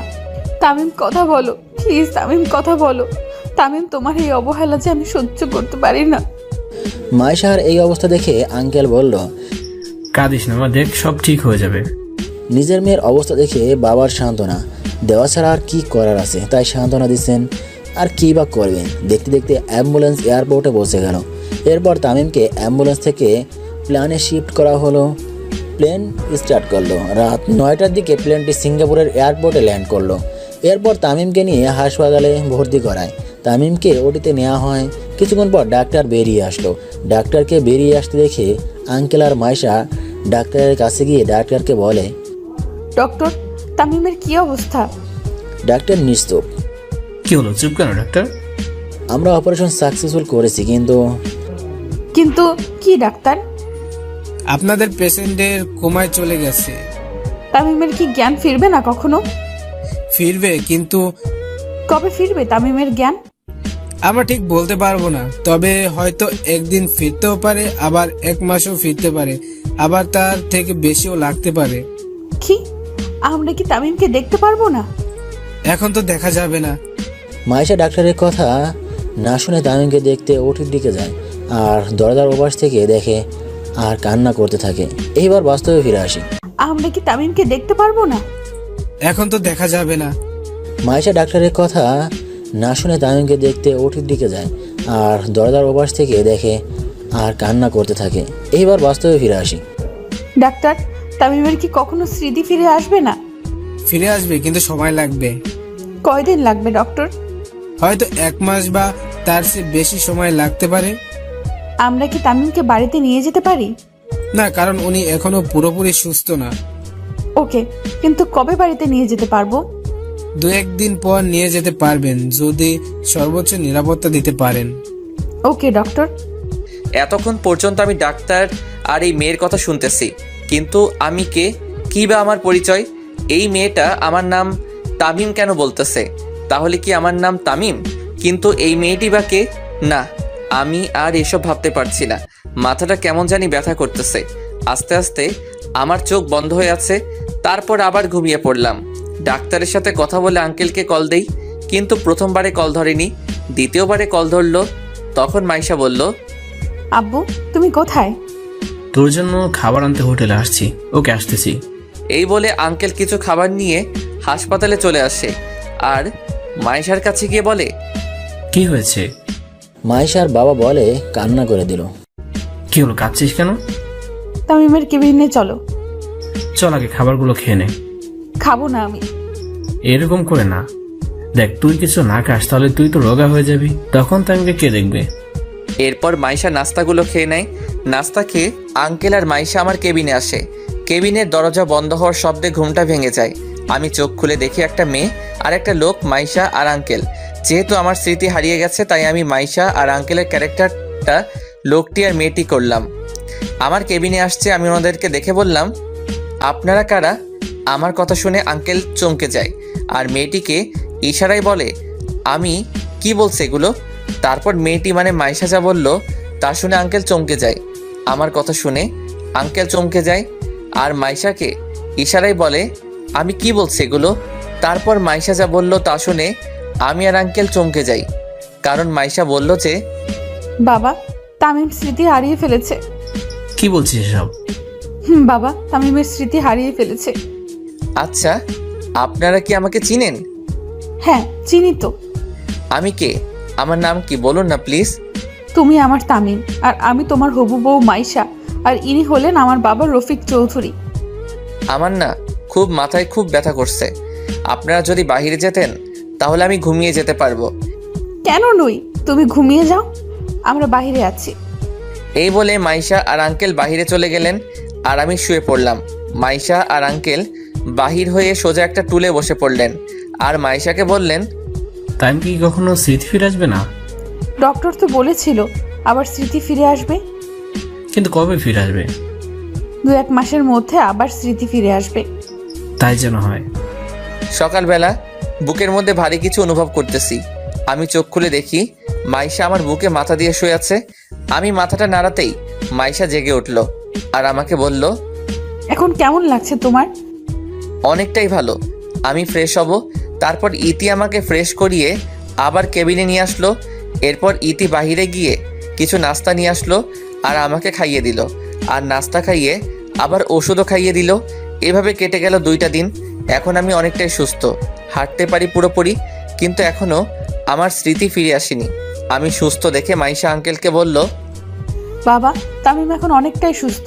ডাক্তারকে বলে রিলিজের ব্যবস্থা করো, আর আমরা আজকেই বাংলাদেশে যাব। ওকে, আমি এখন ডাক্তার কাছে যাচ্ছি। এই বলে আঙ্কেল চলে গেল।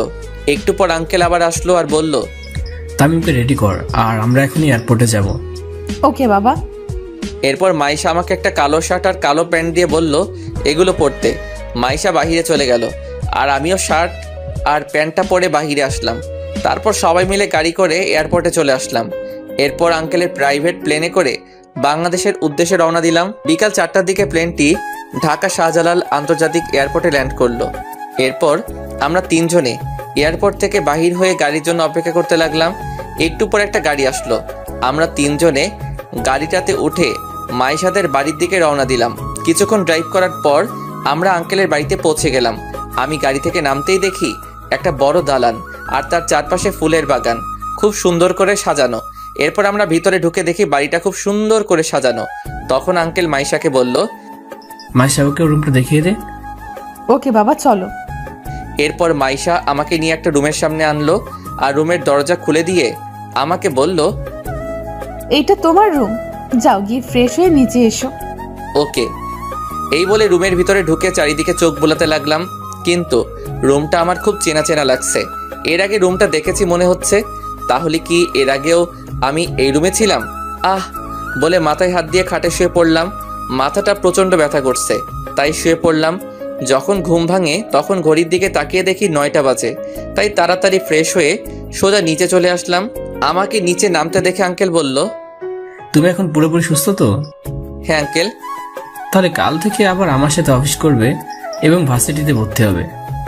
কিন্তু ভার্সিটিতে ভর্তি হতে হলে তো সার্টিফিকেট লাগে, কিন্তু আমার সার্টিফিকেটগুলো কোথায় তা তো আমি জানি না।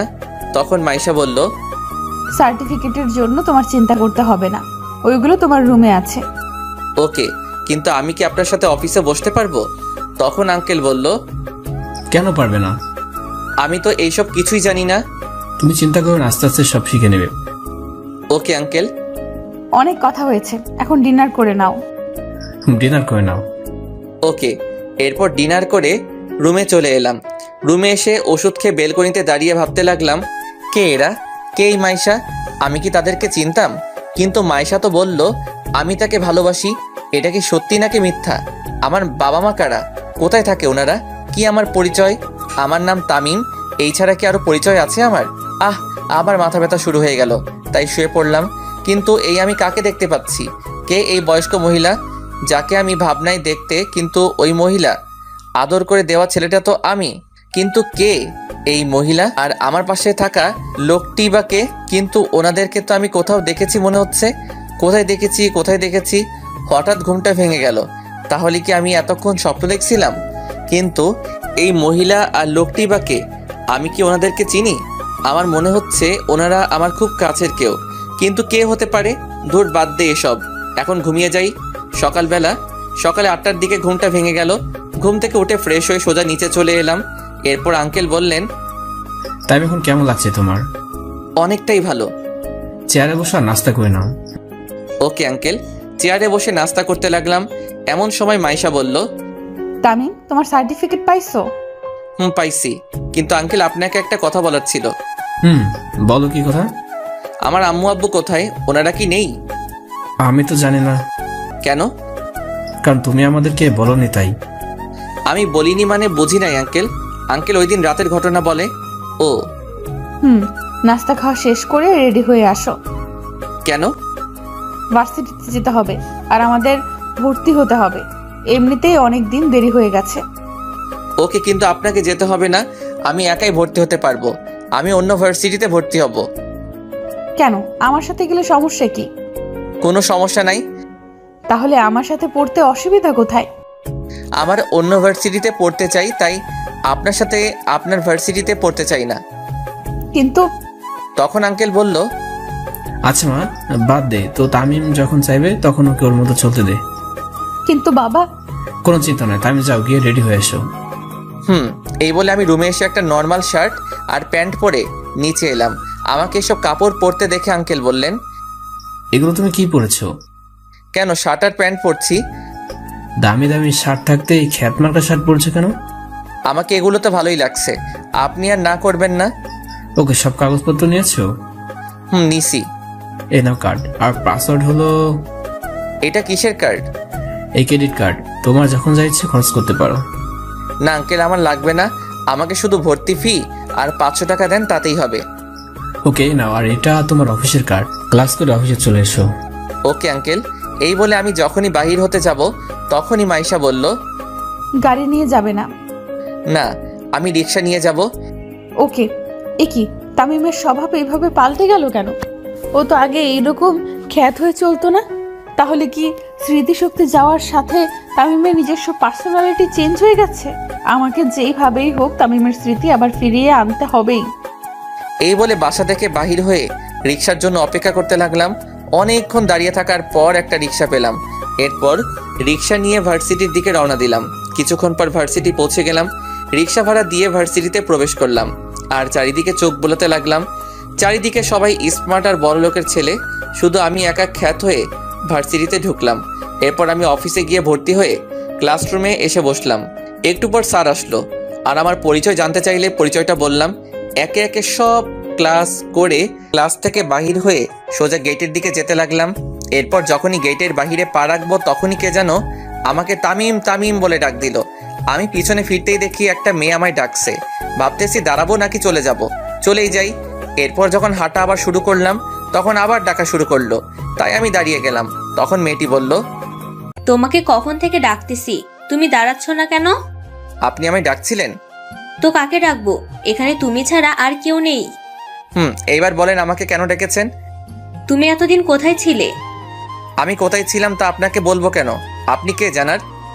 কেন, আমি তোমার ফ্রেন্ড, আমি তো জানতেই পারি তুমি এতদিন কোথায় ছিলে। আমি তো আপনাকে চিনি না। আমি সুমাইয়া, তুমি আমাকে চিনতে পারছো না? সরি, আমি সুমাইয়া নামের কাউকে চিনি না। আর আপনাকে তো আমি কোনোদিন দেখিই নাই, আজ প্রথম দেখলাম আপনাকে।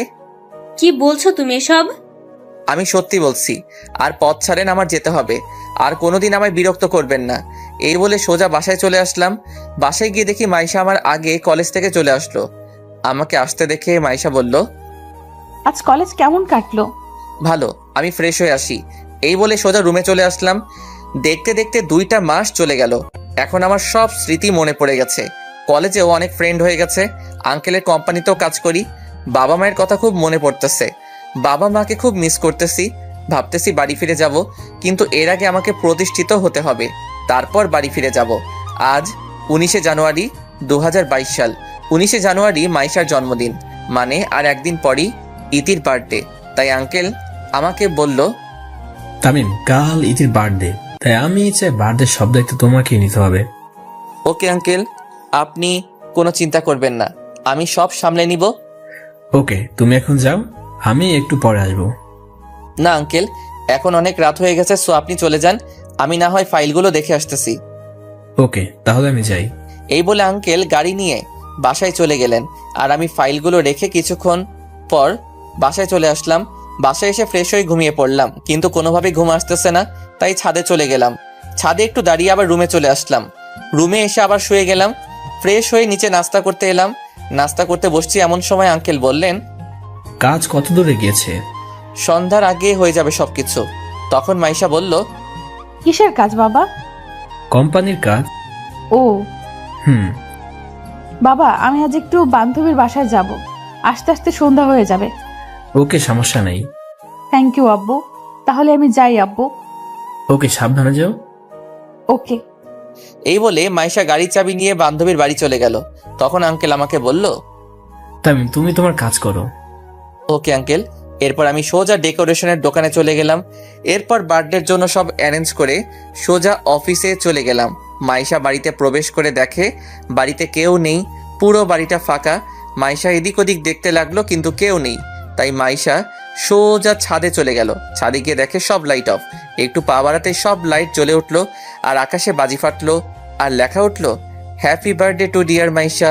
মাইশা এসব দেখে অবাক হয়ে যায়, আর স্টেজের দিকে এগোতেই সবাই মাইশাকে উইশ করে। এরপর মাইশা কেকটা কাটলো। কেকটা কেটে আঙ্কেলকে খাইয়ে দিল, আর আঙ্কেলও মাইশাকে খাইয়ে দিল। এরপর আরেকটা কেকের টুকরা নিয়ে আমাকে খাইয়ে দিতে চাইলে আমি আমার হাতে নিয়ে নিলাম। কেক কাটা পর্ব শেষ হলে আঙ্কেল মাইকে অ্যানাউন্স করলেন, আজ আপনাদেরকে একটা খুশির খবর দেওয়ার আছে, আর তা হলো আগামী 3 আগস্ট আমার মেয়ে মাইশার সাথে আমার ভাইয়ের ছেলে তামিমের সাথে এঙ্গেজমেন্টের দিন ঠিক করা হলো। আঙ্কেলের কথা শুনে জন্মদিনে আসা সবাই হাততালি দিতে লাগলো, কিন্তু আঙ্কেলের এই অ্যানাউন্সটা আমার ভালো না লাগলেও অন্য আরেকজন এই অ্যানাউন্সটা শুনে খুব খুশি হলো। আর সে কেউ নয়, সে হলো মাইশা। মাইশাকে দেখেই বোঝা যাচ্ছে মাইশা খুব খুশি, কিন্তু আমি মোটেও খুশি না, কারণ বামুন হয়ে চাঁদে হাত দেওয়ার অধিকার আমাদের মতো গরিবের নাই। তাই আমার মাইশাকে বিয়ে করার স্বপ্ন না দেখাই ভালো। আমি আর ওইখান থেকে সোজা নিচে চলে আসলাম, কিন্তু নিচে এসে দেখি যে একটা মেয়ে একটা সোফায় বসে আছে আর কান্না করছে। আমি কাছে গিয়ে দেখি এ আর কেউ নয়, এই সেই মেয়ে যার জন্য আমার বাড়ি ছাড়া হতে হয়েছিল, কলেজ ছাড়া হতে হলো। আর সে হলো অবনী। অবনীকে দেখে আমার প্রচুর রাগ হচ্ছে, কিন্তু ও এখানে কেন? আমি ওকে দেখে ওর কাছে গিয়ে বসলাম। আমাকে দেখে অবনী বলল, তামিম, তুমি এইখানে কেন? আর মাহেশের সাথে তোমার কিসের সম্পর্ক? সরি ম্যাডাম, আমার ব্যক্তিগত ব্যাপার আমি কাউকে বলি না। তামিম, প্লিজ বলো, মাহেশের সাথে তোমার কিসের সম্পর্ক? আগে বলেন তো, আপনি এখানে কেন? আমি মাহেশের চাচাতো বোন, এবার বলো প্লিজ। আঙ্কেল মাইকে অ্যানাউন্স করছে, তা শুনতে পাননি? আমি মাইশাকে ভালোবাসি আর মাইশাও আমাকে ভালোবাসে, তাই আঙ্কেল আমার সাথে মাইশার বিয়ে ঠিক করেছে। আপনি নিশ্চয়ই শুনেছেন, আগামী মাসের 3 তারিখ আমার আর মাইশার এঙ্গেজমেন্ট। তুমি সত্যি বিয়েটা করবে তামিম?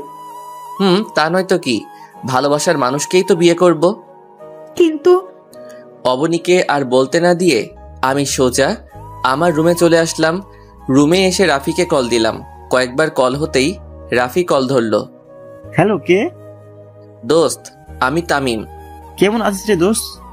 ভালো রে দোস্ত, তুই কেমন আছিস? সবাই কেমন আছে? সবাই ভালো আছে রে, কিন্তু আন্টি আঙ্কেল খুব চিন্তা করে তোর জন্য। তুই ফিরে আয় প্লিজ। সরি রাফি, এটা আর সম্ভব না। কেন সম্ভব না? তুই কি আর ওইখানে আসবি না? আসবো, তবে আগে আমি আমার পড়াশোনা শেষ করব, নিজে প্রতিষ্ঠিত হব, তারপর গ্রামে ফিরে আসব। কিন্তু আন্টি আঙ্কেলের অবস্থা খুব খারাপ। ওকে, আমি কিছু টাকা পাঠাচ্ছি তোর নাম্বারে, তা আম্মুকে দিস আর বলবি তামিম আবার চলে আসবে, তবে একটু ধৈর্য ধরতে বলিস। টাকা আমি দিছি বলবি। ওকে, টাকা কখন দিবি? আমি টাকা দেওয়ার পর তোকে আবার কল দিব। এখন রাখি, বাই। ওকে ভাই, ভালো থাকিস, নিজের খেয়াল রাখিস। এরপর কলটা কেটে দিয়ে ফ্রেশ হয়ে ঘুমিয়ে পড়লাম। সকালবেলা বুকের উপর ভারী কিছু অনুভব করছি। আস্তে আস্তে চোখ খুলে দেখি অবনী আমার বুকের উপর শুয়ে আছে। কিন্তু কিভাবে? আমি তো দরজা লাগিয়ে ঘুমিয়েছিলাম, তাহলে অবনী ঢুকলো কিভাবে? এখন যদি মাইশা দেখতে পাই তাহলে আমার অবস্থা খারাপ করে ফেলবে। কি করি? আইডিয়া একটা পেলাম। আমি অবনীকে ধাক্কা মেরে ফ্লোরে ফেলে দিলাম আর দরজা খুলে সোজা মাইশার কাছে গেলাম। তখন আমাকে মাইশা বলল, এত সকালে তুমি আমার রুমে, ব্যাপার কি? কেন, আমার হবু বউয়ের রুমে কি আসতে পারবো না নাকি? নিশ্চয়ই আসতে পারবে, কিন্তু আজ হঠাৎ এত সকালে কোনো কারণ তো আছে। অবনী তোমার হবু বরের রুমে কি করছে? অবনী তোমার রুমে নাকি? আমার রুমে, তাও রাত থেকে মনে হয়। কিন্তু ওর এত বড় সাহস, ও আমার বরের রুমে কি করছে? এই বলে ইতি তার রুম থেকে বের হয়ে সোজা আমার রুমে গিয়ে যা করলো তা আমি কল্পনাও করতে পারলাম না। কারণ মাইশা আমার রুমে গিয়ে অবনীকে আমার রুমে দেখে ঠাস। কি ভাবছেন, থাপ্পড়টা অবনীর গায়ে লাগছে? ঠিকই ভাবছেন, কারণ চটটা অবনীর মুখে মাইশাই মারছে আর বলল, তোর সাহস কি করে হয় আমার বরের রুমে আসার? আমার প্রেমিকের রুমে আসতে সাহসের দরকার আছে নাকি? কে তোর প্রেমিক? কেন? তামিমকে আমি ভালোবাসি। কিন্তু আমি তোমাকে ভালোবাসি না অবনী, আর আমি মাইশাকে ভালোবাসি আর মাইশাকে বিয়ে করব। আমার বুকে শুধু মাইশার জায়গা, অন্য কারো জায়গা নাই। তামিম, সত্যি আমি তোমাকে খুব ভালোবাসি। তোকে বলছে তো তামিম তোকে ভালোবাসে না, তবু কেন ওকে বিরক্ত করছিস? যা এখান থেকে। অবনী আর কিছু না বলে কান্না করতে করতে চলে গেল। অবনী চলে যাওয়ার পর মাইশা আমাকে শক্ত করে জড়িয়ে ধরলো, যেন ছেড়ে দিলে কোথায় হারিয়ে যাব। তামিম, তুমি আমাকে এত ভালোবাসো জানতাম না তো। আমি তোমাকে খুব ভালোবাসি আর ভালোবেসে যাব। জানো, আজ আমি খুব খুশি। কেন, জানতে পারি ম্যাডাম? এই যে আজ আমার সব আশা পূরণ হলো। কি আশা পূরণ হলো শুনি? তোমাকে আমার নিজের করে পেলাম, তাই। জানো, তোমাকে প্রথম দেখায় ভালো লেগে যায়, কিন্তু তোমাকে ভালোবাসার প্রস্তাব দিলে তুমি যখন আমায় ফিরিয়ে দিয়েছিলে, জানো, তখন আমার মনে হয় আমার মাথার উপর যেন আকাশ ভেঙে পড়েছে। আর তুমি যখন আমাকে তোমার সাথে ফ্রেন্ডশিপের কথা বললে, খুব খুশি হয়েছিলাম। আমাকে ছেড়ে কখনো কোথাও যাবে না তো? যাব না, তোমাকে ছাড়া কখনো ছেড়ে যাব না। সত্যি? আচ্ছা চলো, ব্রেকফাস্ট করবে, চলো। চলো, আমি ফ্রেশ হয়ে আসি। ওকে, তুমি আসো, আমি যাই। এরপর আমি ফ্রেশ হয়ে নিচে নেমে দেখি সবাই বসে আছে আমার জন্য, কিন্তু অবনীকে কোথাও দেখতে পাচ্ছি না। তাহলে কি অবনী চলে গেছে? যাক বাবা, ভালোই হয়েছে, আপদটা বিদায় হয়েছে। এরপর গিয়ে যখনই চেয়ারে বসবো তখন দেখি অবনী রান্নাঘর থেকে বাহির হচ্ছে। ধুর, আর ভালো লাগে না। অবনী এখান থেকে কবে যাবে? নাস্তা করে আঙ্কেলকে বললাম, আঙ্কেল আমি অফিসে যাচ্ছি, আপনি বাসায় বিশ্রাম করুন। ভার্সিটিতে যাবে না? যাব, ভার্সিটি থেকে ক্লাস করে অফিসে যাব। আচ্ছা, তাহলে অবনীকে আর মাইশাকে তোমার ভার্সিটির অ্যাডমিশন করিয়ে দিও তো। এই মেরেছে এখন কি হবে? দূর, ভালো লাগে না। যেটার ভয় পেয়েছি সেটাই হলো। তার মানে অবনী এখানেই থাকবে, কিন্তু কেন? ওর বাবার কলেজ থাকতে এখানে কেন পড়তে হবে? নাকি আমাকে ফাঁসানোর প্ল্যান করতেছে? কি ভাবছো তামিম? কই কিছু না তো। আঙ্কেল আমার ভার্সিটিতে কেন? মাইশা যে ভার্সিটিতে পড়ে ওই ভার্সিটিতে তো। ঠিক আছে, আমি ভাবছিলাম সবাই যদি একই ভার্সিটিতে পড়ে তাহলে খুব ভালো হয়। ওকে, আপনার যেটা ভালো মনে হয় ওইটাই করেন। ওকে, তুমি ইতি আর অবনী তোমাদের ভার্সিটিতে অ্যাডমিশনের ব্যবস্থা করে নিও। ওকে আঙ্কেল, আপনারা রেডি হয়ে নিচে আসুন, আমি গাড়িতে অপেক্ষা করতেছি। ওকে। এরপর আমি নিচে নেমে গাড়িতে অপেক্ষা করতেছি। দূর, ভালো লাগে না। চাইছিলাম অবনীর থেকে দূরে থাকতে, কিন্তু এই তো একেবারে আঙ্কেলের বাড়িতে সেট হয়ে গেছে। কিন্তু কেন? নাকি আমাকে অবনীর প্রেমে ফাঁসানোর জন্য? অবনীর চাল এটা। না, আমি কিছুতেই ওর ফাঁদে পা দিব না। এইসব ভাবতেছি, হঠাৎ মাইশা বলল, কি হলো? কখন থেকে গাড়িতে উঠে বসে আছি, কিন্তু তোমার গাড়ি স্টার্ট করার কোনো নামই নাই। কি সব ভাবতেছো? ও তোমরা এসে গেছো? তখন অবনী বলল, আমরা তো অনেক আগেই এসেছি, কিন্তু আপনার তো গাড়ি স্টার্ট করার কোনো নামই নেই। তাহলে যাওয়া যাক। সব কাগজপত্র নিছো তো? নিছি। তারপর গাড়ি স্টার্ট করে সোজা ভার্সিটিতে চলে আসলাম। গাড়িটা পার্ক করে ভার্সিটির অফিসে গিয়ে মাইশা আর অবনীর ভর্তি করিয়ে দিলাম। এরপর তিনজনে ক্লাসে চলে আসলাম। যেহেতু সবাই একই ক্লাসে আর একই বিভাগে পড়ি, তাই তিনজনেই একই ক্লাসে গিয়ে বসলাম। এরপর স্যার এসে ক্লাস করালেন। তারপর একে একে সব ক্লাস করে বাহিরে চলে আসলাম, কিন্তু মহারানীদের আসার নাম নাই। আমি মাঠের একপাশে সিঁড়িতে গিয়ে বসলাম। হঠাৎ একটা মেয়ে এসে বলে, হাই, আমি নীলা। তো আমি কি করব? কিছু করতে হবে না। এই তো গুড। এরপর পিছনে ফিরতেই দেখি মাইশা আর অবনী দাঁড়িয়ে। আমি ওদের চোখের দিকে তাকাতেই দেখি চোখগুলো রাগে লাল হয়ে গেছে। মনে হচ্ছে যেন ওই চোখের ভিতর থেকে আগুন বাহির হবে। আমি তো ভয়ে শেষ। এখন কি হবে? কি আর হবে? আমি তো আর ইচ্ছে করে ওর সাথে কথা বলিনি। তখন মাইশা রেগে বলল, তুই ওই নীলার সাথে কি কথা বলতেছিলি? মেয়ে দেখলেই শুধু কথা বলতে ইচ্ছে করে, তাই না? এই রে, এই মেয়ে তো তুই তোকারি শুরু করে দিল। এখন কি হবে? খুব রেগে আছে। আমি ইচ্ছে করে কথা বলিনি। নীলা নিচ থেকে আমার সাথে কথা বলতে আসছিল, আমি তো কথাই বলিনি ওর সাথে। সত্যি তো তামিম? সত্যি বলছি। মাইশা, আমি কিন্তু মিথ্যে বলতেছি। ও বুঝছি, তার মানে সবকিছুর মেইন হচ্ছে এই অবনী। দাঁড়াও, দেখাচ্ছি অবনী তোমাকে। আমাকে কলেজ থেকে টিসি দিয়ে এখন আবার আমার আর মাইশার মাঝে ফাটল ধরাতে আসছো? মাইশা কলিজা আমার, বিশ্বাস করো আমি নিজ থেকে ওই মেয়েটার সাথে কথা বলিনি। মাইশাকে কলিজা ডাকতে শুনে অবনী রাগে ফেটে যাচ্ছে, মনে হচ্ছে যেন কাঁচা খেয়ে ফেলবে আমাকে। আমি তোমাকে কখনো অবিশ্বাস করতে পারি না। আমি জানি তুমি কখনো নিজ থেকে মেয়েদের সাথে কথা বলবে না। অবনীকে আরো রাগানোর জন্য মাইশাকে বললাম, কলিজা চলো যাওয়া যাক, অনেক দেরি হয়ে গেছে, অফিসে যেতে হবে তো। মাইশার একটা হাত ধরে বললাম। আমাকে মাইশার হাত ধরতে দেখে অবনী আর থাকতে না পেরে গাড়িতে গিয়ে বসে পড়ল। আমিও খুশি। অবনী এখন কেমন লাগে? আমাকে ভালোবাসতে আসছো? তখন তো বলেছিলে আমার কিছু নেই, তাহলে আজ কেন আমাকে ভালোবাসতে আসছো? অবনী, তোমাকে আমি কোনোদিন ভালোবাসতে পারবো না, কারণ আমি মাইশাকে খুব ভালোবাসি। কি হলো, চলো। চলো। আজ কিন্তু আমরা একটা রেস্টুরেন্টে যাব। কিন্তু অবনী বলে উঠল, রেস্টুরেন্টে কেন?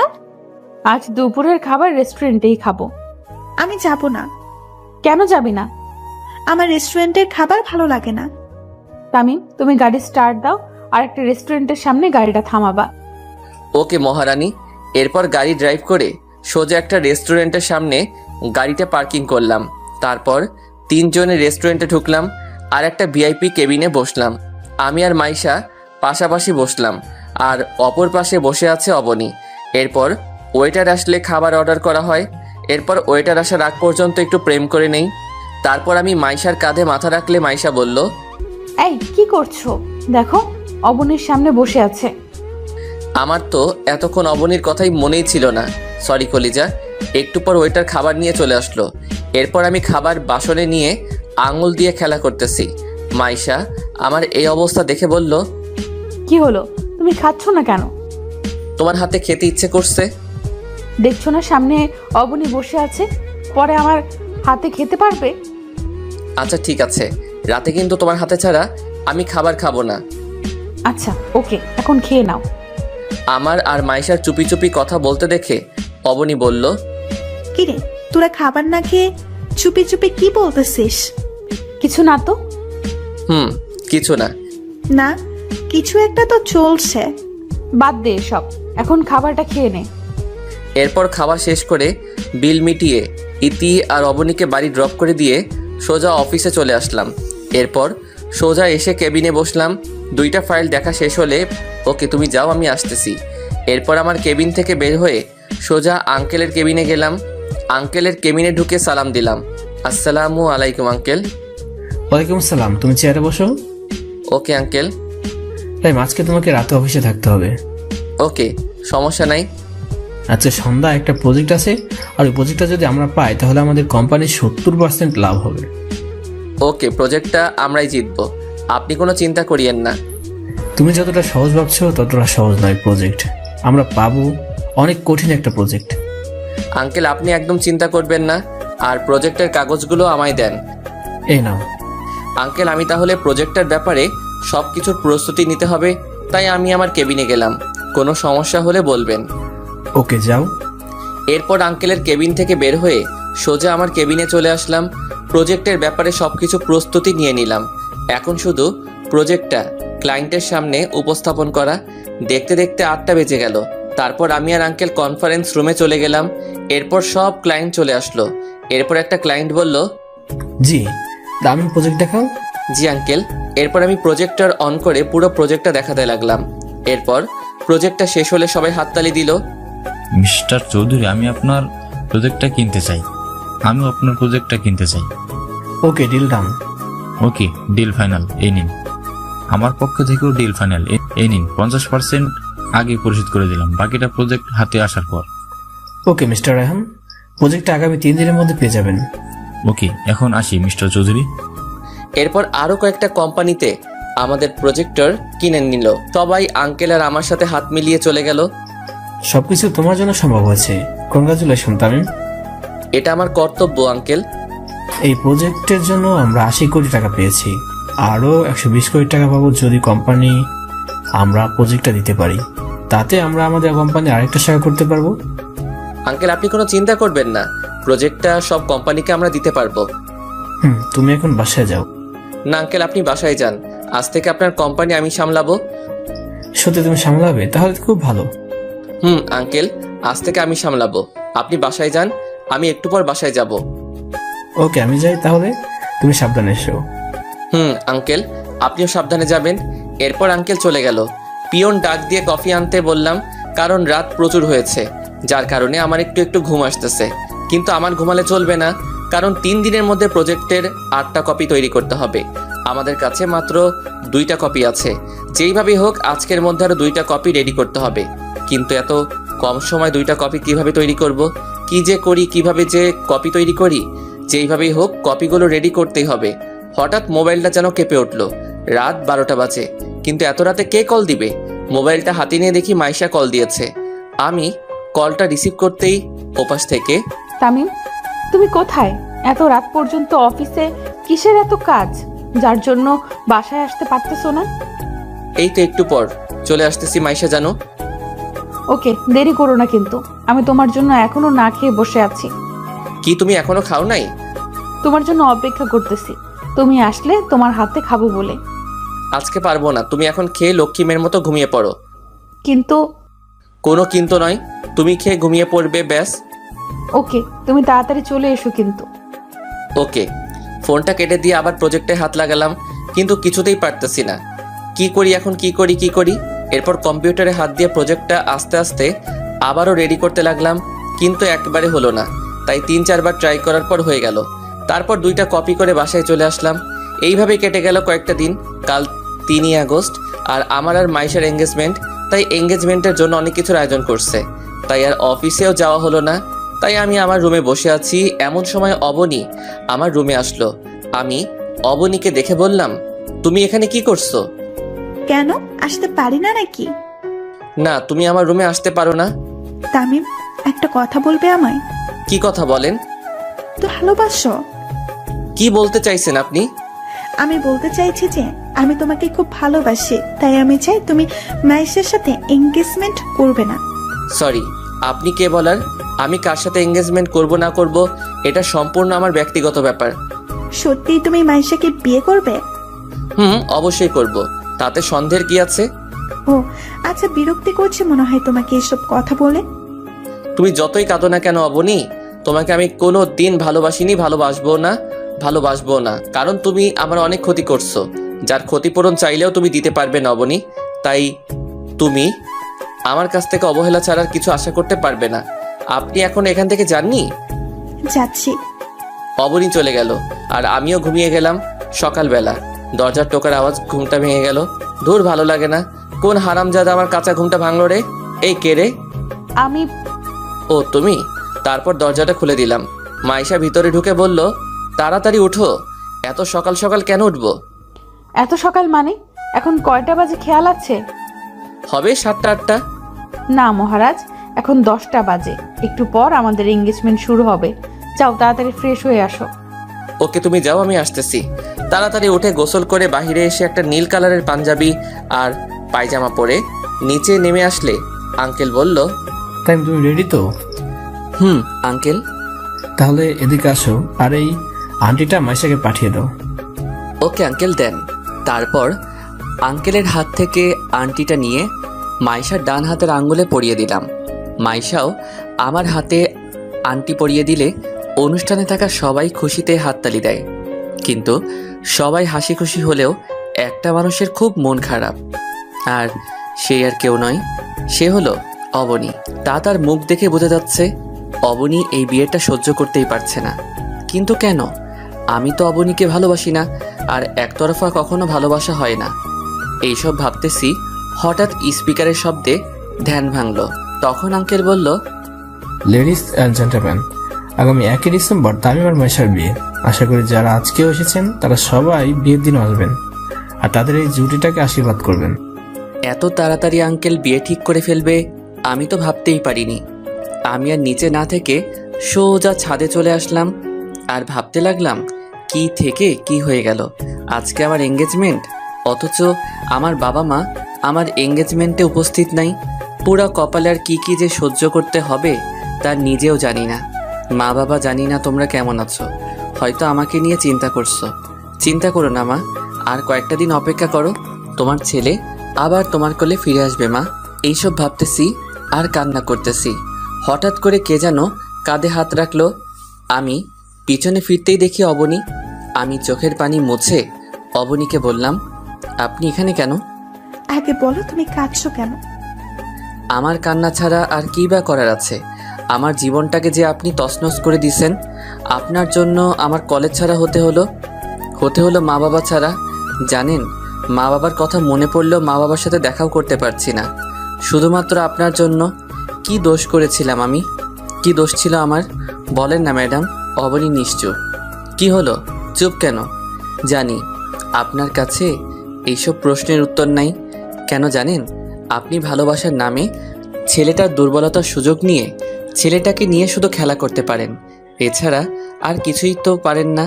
আর হ্যাঁ, আরেকটা কথা, এই বাড়িতে যতদিন আছেন ততদিন আর আমার চোখের সামনে আসবেন না। আপদটা বিদায় হলো। এরপর ছাদ থেকে সোজা নিচে এসে গাড়ি বের করে সোজা একটা নদীর তীরে চলে গেলাম। কিছুক্ষণ প্রকৃতির ছোঁয়া অনুভব করে আবার বাসায় ফিরে আসলাম। বাসায় এসে রুমে চলে আসলাম। রুমে এসে দেখি মাইশা আমার রুমে শুয়ে আছে। মাইশাকে ঘুমন্ত অবস্থায় দেখতে একদম পরীর মতো লাগতেছে। তার গোলাপি ঠোঁটগুলো যেন আমায় তার কাছে টেনে নিচ্ছে। তবুও নিজেকে কন্ট্রোল করে মাইশার কপালে ভালোবাসার পরশ এঁকে দিয়ে সোজা ফ্রেশ হতে গেলাম। ফ্রেশ হয়ে বাহিরে এসে দেখি মাইশা বিছানায় বসা। আমি মাইশাকে দেখে বললাম, তুমি ঘুম যাওনি? তোমাকে বাইরে রেখে কিভাবে একা ঘুমাতে পারি বলো? এই, তুমি ডিনার করছো?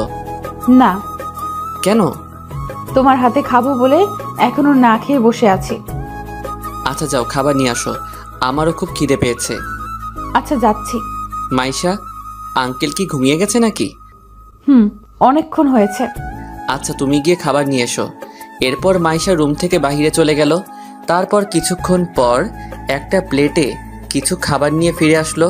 তারপর আমার কাছে বসে বলল, যাও গিয়ে হাত ধুয়ে আসো। আমিও লক্ষ্মী ছেলের মতো হাত ধুয়ে আসলাম। এবার হা করো। আমি হা করলাম আর মাইশা আমায় খাইয়ে দিল। এরপর খাওয়া শেষের দিকে মাইশার আঙুলে একটা কামড় দিলাম। মাইশা তাড়াতাড়ি আমার মুখ থেকে আঙুলটা বের করে আঙুলে ফু দিতে লাগলো আর আমাকে বলল, এই তুমি আমাকে কামড় দিলে কেন? কই, আমি তো কামড় দিই নাই। এই দেখো তুমি কামড় দিছো। এরপর মাইশার আঙুলটা ধরে আঙুলের উপর ফু দিতে লাগলাম। হঠাৎ মাইশা হাতটা সরিয়ে নিয়ে প্লেটগুলো নিয়ে চলে গেল। এরপর আমি হাত ধুয়ে শুয়ে পড়লাম। একটু পর মাইশা এসে যখনই আমার পাশে শুবে ঠিক তখনই আমি বললাম, এই তুমি তোমার রুমে যাও, এখানে কি করছো? কেন যাব? তুমি আমার স্বামী, স্বামীর রুমে আসছি, কারোর কোনো সমস্যা আছে নাকি? আমাদের তো এখনো বিয়ে হয়নি, মাত্র এঙ্গেজমেন্ট হয়েছে। তাতে যদি তুমি আমার রুমে থাকলে মানুষ কি ভাববে? মানুষ যা ভাববে ভাবতে দাও, আমি তোমার বুকে মাথা রেখে ঘুমাতে দাও। এই বলে মাইশা আমার বুকে মাথা রেখে শুয়ে পড়ল। এরপর আমি মাইশার কপালে ছোট একটা ভালোবাসার পরশ দিয়ে ঘুমিয়ে পড়লাম। 7 বছর পর আমি পড়ালেখা কমপ্লিট করে ফেলছি। এখন আমার নিজস্ব 2টা কোম্পানি আছে, যা আঙ্কেল না থাকলে সম্ভব হতো না। এখন আমি একজন প্রতিষ্ঠিত নাগরিক। মাইশা আর আমার বিয়ে হয়ে গেছে, কিন্তু এখনও আমাদের মধ্যে কিছুই হয়নি। একসাথে এক রুমে থাকি, তবু আমাদের মাঝে কিছুই হয়নি, কারণ আমি নিজের পায়ে দাঁড়ানোর পর আমাদের মাঝে সব কিছু হবে। মানে বুঝে নিত। আপনাদের তো আর বলতে হচ্ছে না।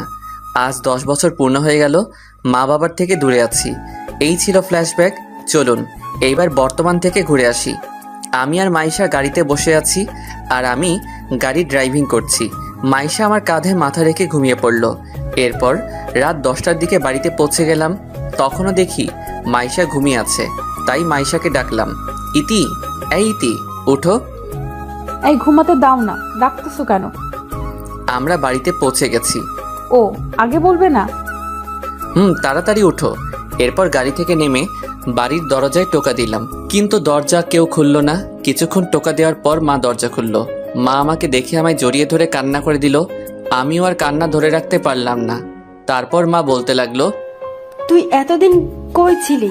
মায়ের কথা কি কখনো মনে পড়ে না? জানিস তুই যাওয়ার পর তোর বাবা তোর জন্য কত কেঁদেছে? বল না, এতদিন কই ছিলি? তুই আর আমাদের ছেড়ে যাবি না তো? না আম্মু, আমরা এখানেই থাকবো। তামি মেয়েটা কে রে? তোমার আদরের বৌমা আম্মু। মা এদিকে আসো, তোমার নাম কি? আমার নাম মাইশা। আম্মু, বাবা কোথায়? বাবাকে দেখতেছি না তো। তোর বাবা ঘুমাইছে, তোরা রুমে গিয়ে ফ্রেশ হয়ে নে, তোদের জন্য খাবার আনতেছি। না আম্মু, আমরা খেয়ে এসেছি। না, আমি খাবো, তুমি না খেলে না খাও। আচ্ছা ঠিক আছে, চলো ফ্রেশ হয়ে নিবে। এরপরে দুইজনে রুমে গিয়ে ফ্রেশ হয়ে নিলাম। আমি ফ্রেশ হয়ে শুয়ে পড়লাম। মাইশা ফ্রেশ হয়ে মায়ের কাছে চলে গেল। আম্মু, তুমি আমাকে খাইয়ে দিবে? কেন দিব না আম্মু, তুমি এদিকে বসো, আমি তোমাকে খাইয়ে দিচ্ছি। ওকে আম্মু। এরপর আম্মু মাইশাকে খাওয়াই দিতে লাগলো, কিন্তু মাইশার চোখে পানি। আম্মু তা খেয়াল করলো, তাই মাইশাকে বলল, কি হলো, তুমি কাঁদছো কেন? আম্মুর কথা মনে পড়ে গেল, আম্মুকে খুব মিস করতেছি। তোমার আম্মু নেই কে বলেছে? আমি তো আছি, আজ থেকে আমাকেই আম্মু বলে ডাকবে, কেমন? ওকে আম্মু। এবার কান্না বন্ধ করে খাবারটা খেয়ে নাও তো। এরপর মাইশা ছোটদের মতো করে আম্মুর হাতে খাবার খেয়ে আবার রুমে চলে আসলো। রুমে আমার বুকে মাথা দিয়ে ঘুমিয়ে পড়লো। সকালবেলা গায়ে পানি পড়ায় ঘুমটা ভেঙে গেল। চোখ খুলে দেখি মাইশার চুল থেকে পানি ঝরতেছে, আর মাইশাকে ভেজা চুলে খুব সুন্দর লাগতেছে।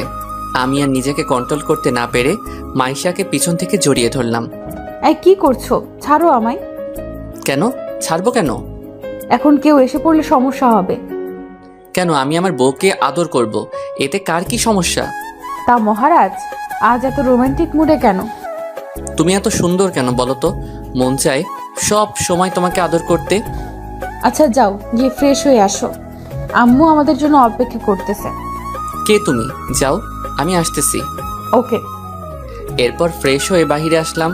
বাহিরে এসে দেখি সবাই চেয়ারে বসে আছে আর আমার জন্য অপেক্ষা করতেছে। আব্বু আমাকে দেখে জড়িয়ে ধরলো আর বলল, এতদিন কোথায় ছিলি বাবা? আমাদের কথা কি কোনো দিনও মনে পড়েনি? আজ 10 বছর হলো তারপর আসলি, আর তো আমার কোনো নামই নেই। কেন আমরা তোর কেউ হয় না? বাবা, আমার তোমার কথা খুব মনে পড়তো, কিন্তু কি করব, তোমাদের সম্মান যা হানি হয়েছে তা তো ফিরিয়ে আনতে হবে। তুই আর কোথাও যাচ্ছিস না তো? না বাবা, আম্মু নাস্তা দাও, আমি একটু বাহির হব। এখন আবার কোথায় যাবি? ওইখান থেকে আসলে বলবো। আর তোমরা কাপড় চোপড় সবকিছু গুছিয়ে রাখিও। কেন কাপড় চোপড় গুছিয়ে রাখবো? আমি নতুন ফ্ল্যাট কিনছি, ওইখানে চলে যাব। আর আমি এখন কলেজে যাব, কারণ ওই কলেজের সভাপতি এখন আমি। আচ্ছা ঠিক আছে। এরপর নাস্তা করে সোজা কলেজে চলে আসলাম। কলেজে এসে দেখি কলেজে প্রোগ্রাম হচ্ছে। প্রোগ্রাম হবে নাই বা কেন, নতুন সভাপতিকে বরণ করতে হবে যে। এরপর আমি গাড়ি নিয়ে কলেজের মাঠে নামলাম। গাড়ি থেকে নামার সাথে সাথেই কলেজের স্টুডেন্টরা সবাই আমাকে ফুল নিয়ে বরণ করে নিচ্ছে। এরপর আমি স্টেজে গিয়ে বসে পড়লাম।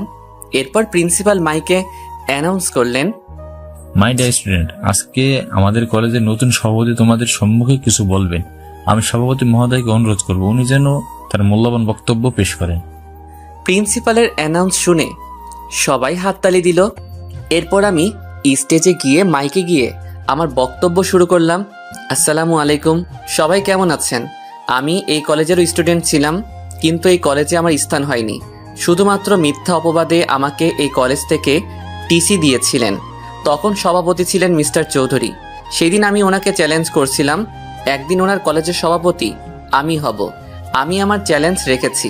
কিন্তু তোমরা সবাই স্টুডেন্ট, তোমাদেরকে একটা কথাই বলবো, জীবনে যত বাধাই আসুক না কেন, কোনোদিন পিছিয়ে যাবে না। শত বাধা বিপত্তি পেরিয়ে তোমাদেরকে এগিয়ে যেতে হবে। সবসময় একটা কথাই মনে রাখবে, জীবনে সাফল্য অর্জন করতে চাইলে অনেক বাধা বিপত্তি পার করতে হবে। তাহলে এই কথাই রইল, সবাই মন দিয়ে পড়াশোনা করবে। ধন্যবাদ। এরপর কলেজে থেকে বাহির হয়ে গাড়ি নিয়ে সোজা ফ্ল্যাট বাড়িটার দিকে গেলাম। ফ্ল্যাট বাড়িতে ঢোকা মাত্রই একটা ভিডিও মেসেজ আসলো। ভিডিও মেসেজটা দেখে তো আমার কলিজার পানি শুকিয়ে গেছে।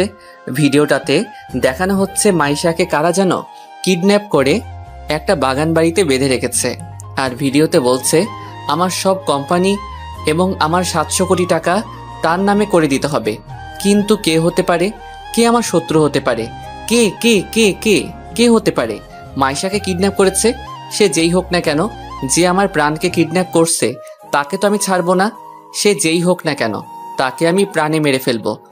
এরপর ওইখানে আর না থেকে বাসায় চলে আসলাম। বাসায় এসে দেখি বাসার সবকিছু ভাঙা আর বাবা মার নিথর মৃতদেহ মাটিতে পড়ে আছে। আমি দৌড়ে গিয়ে বাবা বলে কান্না করে দিলাম। হঠাৎ দেখি বাবা একটু রেসপন্স করতেছে। তামিম, তুই এসেছিস, কিন্তু তোর সাথে আমরা থাকতে পারলাম না। কিন্তু মাইশা তোর কলেজে সভাপতি কিডন্যাপ করেছে, মাকেও মারার চেষ্টা করছিস, কিন্তু তুই শুধু তোকে বলার জন্য হয়নি। আল্লাহ আমাকে বাঁচিয়ে রেখেছে। আমার সময় শেষ হয়ে যাচ্ছে। না বাবা, তোমাকে আমি কিছু হতে দিব না। তোমাকে এখনই হসপিটালে নিয়ে যাব। এরপর বাবাকে কোলে করে গাড়ির কাছে নিয়ে যেতেই বাবার প্রাণটা চলে গেল। বাবা, বাবা তোমাদের নামে শপথ করতেছি, তোমাদের খুনিকে আমি বাঁচতে দিব না। এরপর বাবা আর মায়ের দাফন কাফন সেরে বাসায় এসে আমার রুম থেকে 3.888 mm বুলেটের পিস্তলটা নিয়ে গাড়ি করে সোজা অবনীর বাসায় চলে গেলাম। বাসায় গিয়ে দেখি অবনী আর অবনীর মা ছাড়া কেউ নাই। আমি অবনীর মাথায় পিস্তল ঠেকিয়ে ওর বাবাকে কল করলাম। বাবা। মামুনি বল। কোথায় জিজ্ঞাসা করো? বাবা তুমি কোথায়? এই তো আমাদের বাগান বাড়িতে আছি। কেন বলতো? এমনি বলছিলাম। অবনী থেকে ফোনটা কেড়ে নিয়ে ভেঙে ফেললাম। এরপর অবনীকে আর অবনীর মাকে গুলি করে সোজা বাগান বাড়ি চলে আসলাম। এরপর বাগান বাড়ির সামনে গিয়ে দেখি চারিদিকে অবনীর বাবার লোকেরা পাহারা দিচ্ছে। তাই আমি বাগান বাড়ির পিছনে গিয়ে পিস্তলের সাইলেন্সার লাগিয়ে বাগান বাড়িতে লুকিয়ে লুকিয়ে ঢুকে পড়লাম। একটু এগিয়ে গিয়ে দেখি মাইশাকে চেয়ারে বাঁধানো অবস্থায় রয়েছে। আর মাইশাকে দেখে সামনে যেতেই অবনীর বাবার লোকেরা আমাকে মাথায় পিস্তল দিয়ে ঘিরে ফেলল। একটু পর অবনীর বাবা এসে আমাকে বলল, এই কাগজ আর এই ল্যাপটপ নে, তোর সব কিছু আমার নামে করে দে, আর তোর অ্যাকাউন্ট টাইপ করে পাসওয়ার্ড দিয়ে তোর সব টাকা আমার অ্যাকাউন্টে ট্রান্সফার করে দে, না হলে তুই তোর মাইসাকে বাঁচাতে পারবি না। মৃত্যুর মুখে দাঁড়িয়েও তোর ভয় করছে না? এইভাবে হাসতেছিস কেন?